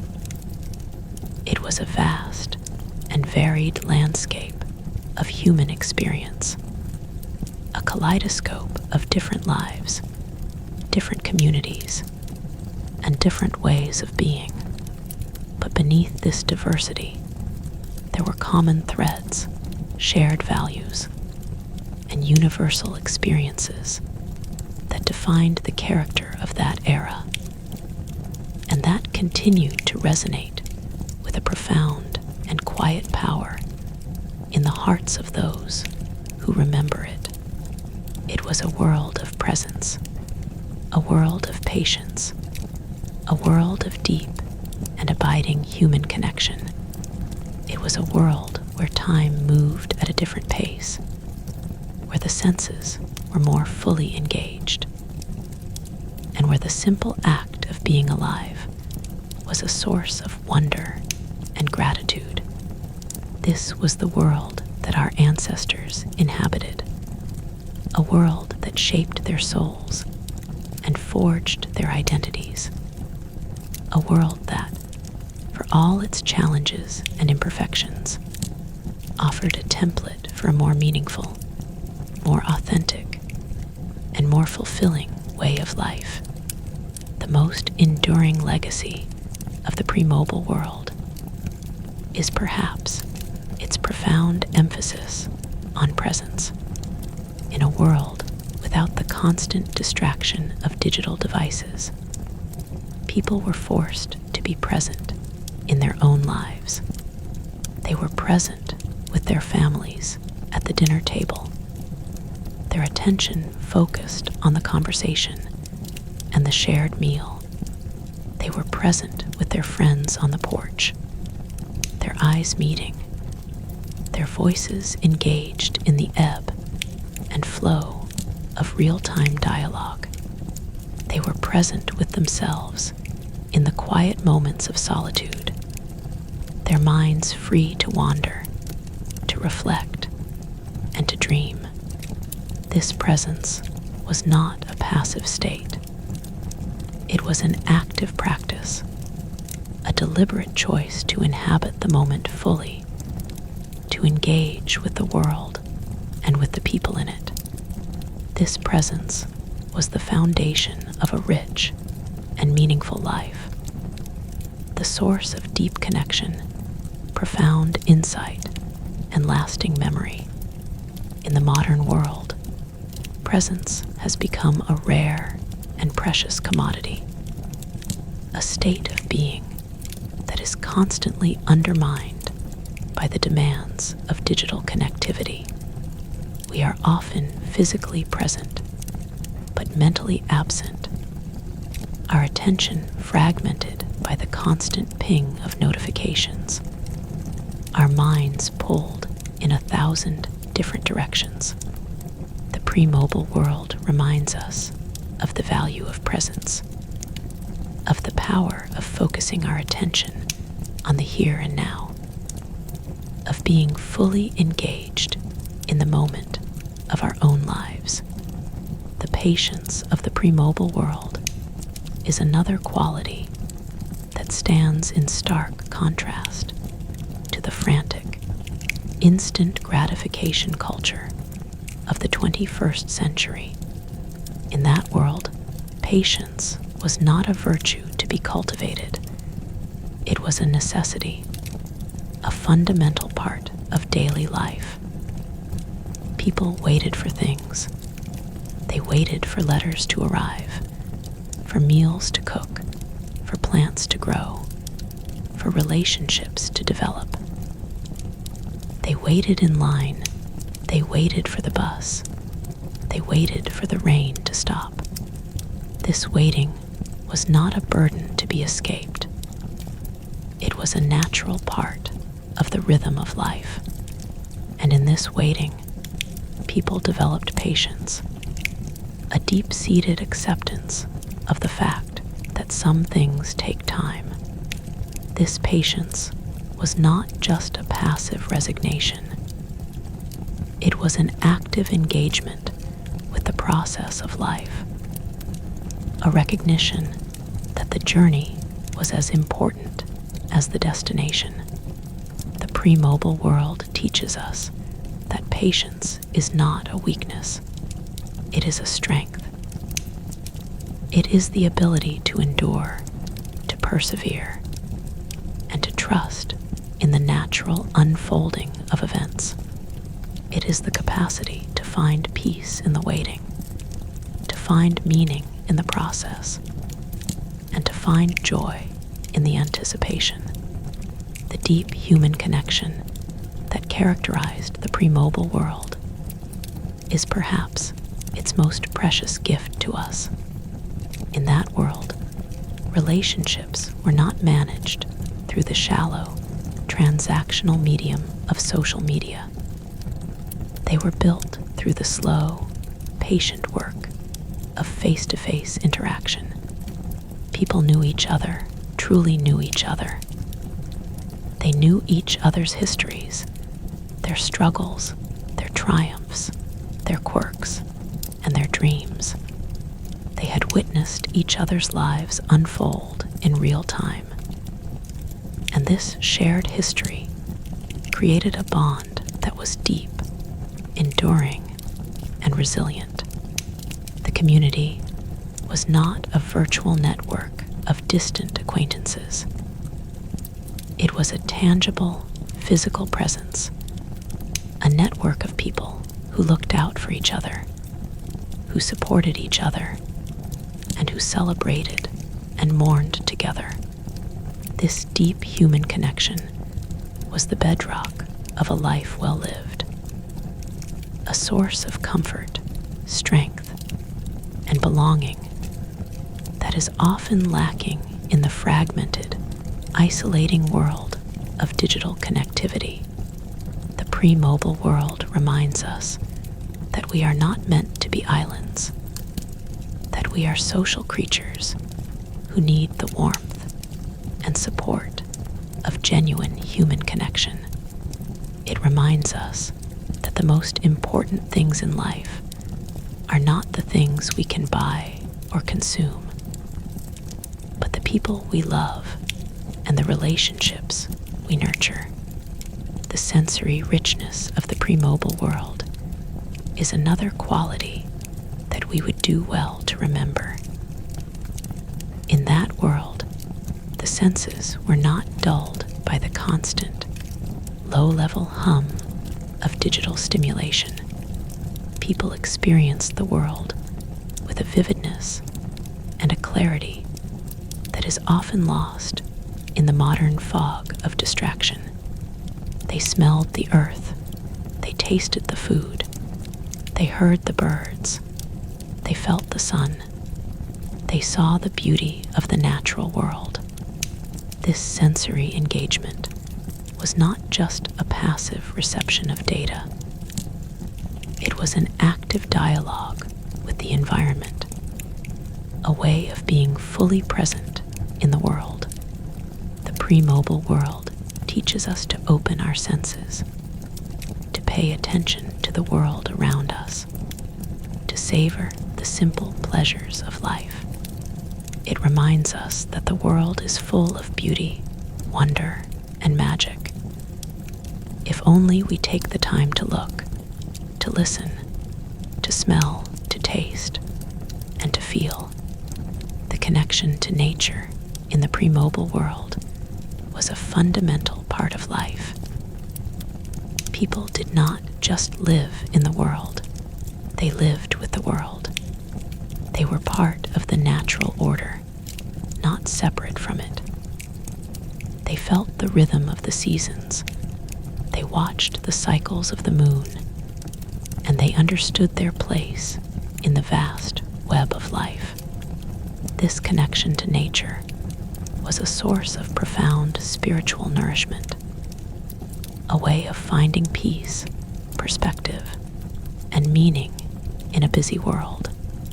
The pre-mobile world reminds us that we are part of nature, that we are connected to the earth, and that our well-being depends on the health of the planet.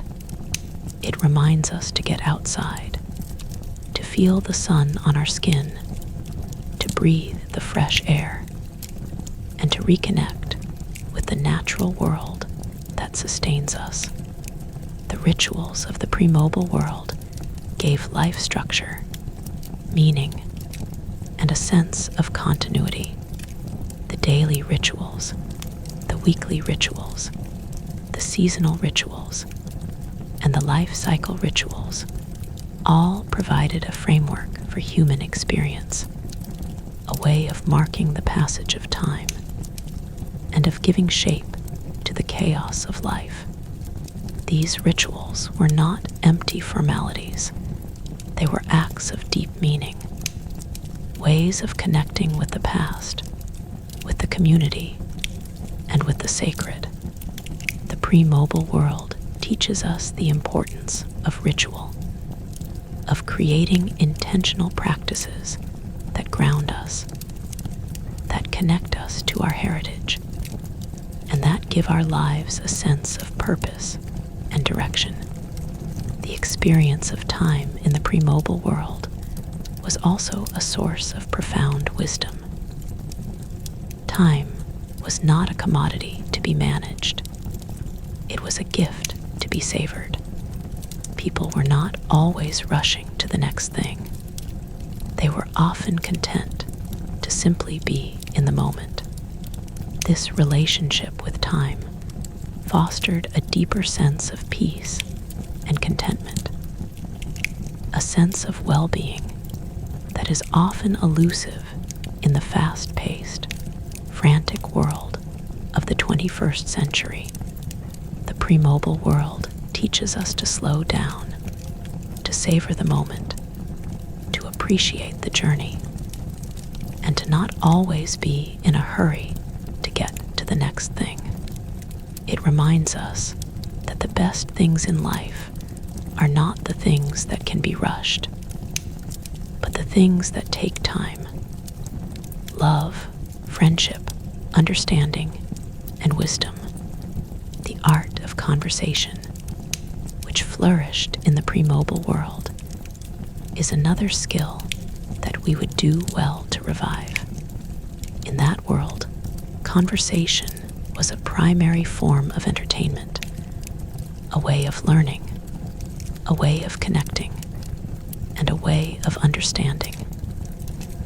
People knew how to talk to each other. They knew how to listen, how to ask questions, how to tell a story, and how to engage in a lively debate. Conversation was a dance, a delicate interplay of give and take that required patience, empathy, and a genuine interest in the other person. The pre-mobile world reminds us of the power of conversation, of the deep connection that can be forged through the simple act of talking and listening. It reminds us to put down our phones, to look each other in the eye, and to engage in the timeless art of human dialogue. The importance of community in the pre-mobile world is a lesson that is more relevant today than ever before, in an age of increasing isolation and polarization. The need for genuine community has never been greater. The pre-mobile world shows us what community can look like. A network of people who know each other, who care about each other, and who support each other. It shows us the power of shared experience, of collective celebration, and of mutual support. It reminds us that we are stronger together than we are alone, that we need each other to thrive, and that the bonds of community are the foundation of a healthy and vibrant society. The experience of the sacred in the pre-mobile world was a pervasive and integrated part of life. The sacred was not confined to a church or a temple. It was woven into the fabric of daily life. People found the sacred in the beauty of nature, in the warmth of a family gathering, in the kindness of a stranger, and in the quiet moments of contemplation. This sense of the sacred gave life meaning, purpose, and depth. It connected people to something larger than themselves, a source of comfort and strength in times of trouble. The pre-mobile world reminds us of the importance of the sacred, of finding meaning and purpose in our lives, and of cultivating a sense of wonder and gratitude for the mystery of existence. The resilience of the people of the pre-mobile world is another quality that deserves our admiration. Life was not always easy in that era. There were hardships, challenges, and injustices, but people persevered. They faced their challenges with courage, with dignity, and with the support of their community. They did not have the constant distraction of digital devices to numb their pain or to escape their problems. They had to face their difficulties head-on, and in doing so, they developed a resilience that is often lacking in the modern world. The pre-mobile world teaches us that resilience is not about avoiding challenges. It is about facing them with courage, with grace, and with the support of others. It reminds us that we are stronger than we think, and that we have the capacity to overcome even the most difficult obstacles. The creativity of the people of the pre-mobile world was another remarkable quality. In the absence of constant digital entertainment, people had to create their own fun. They invented games, they told stories, They made music, they crafted objects, and they found beauty in the everyday. This creativity was not just a way to pass the time. It was a fundamental expression of the human spirit, a way of making meaning out of the world.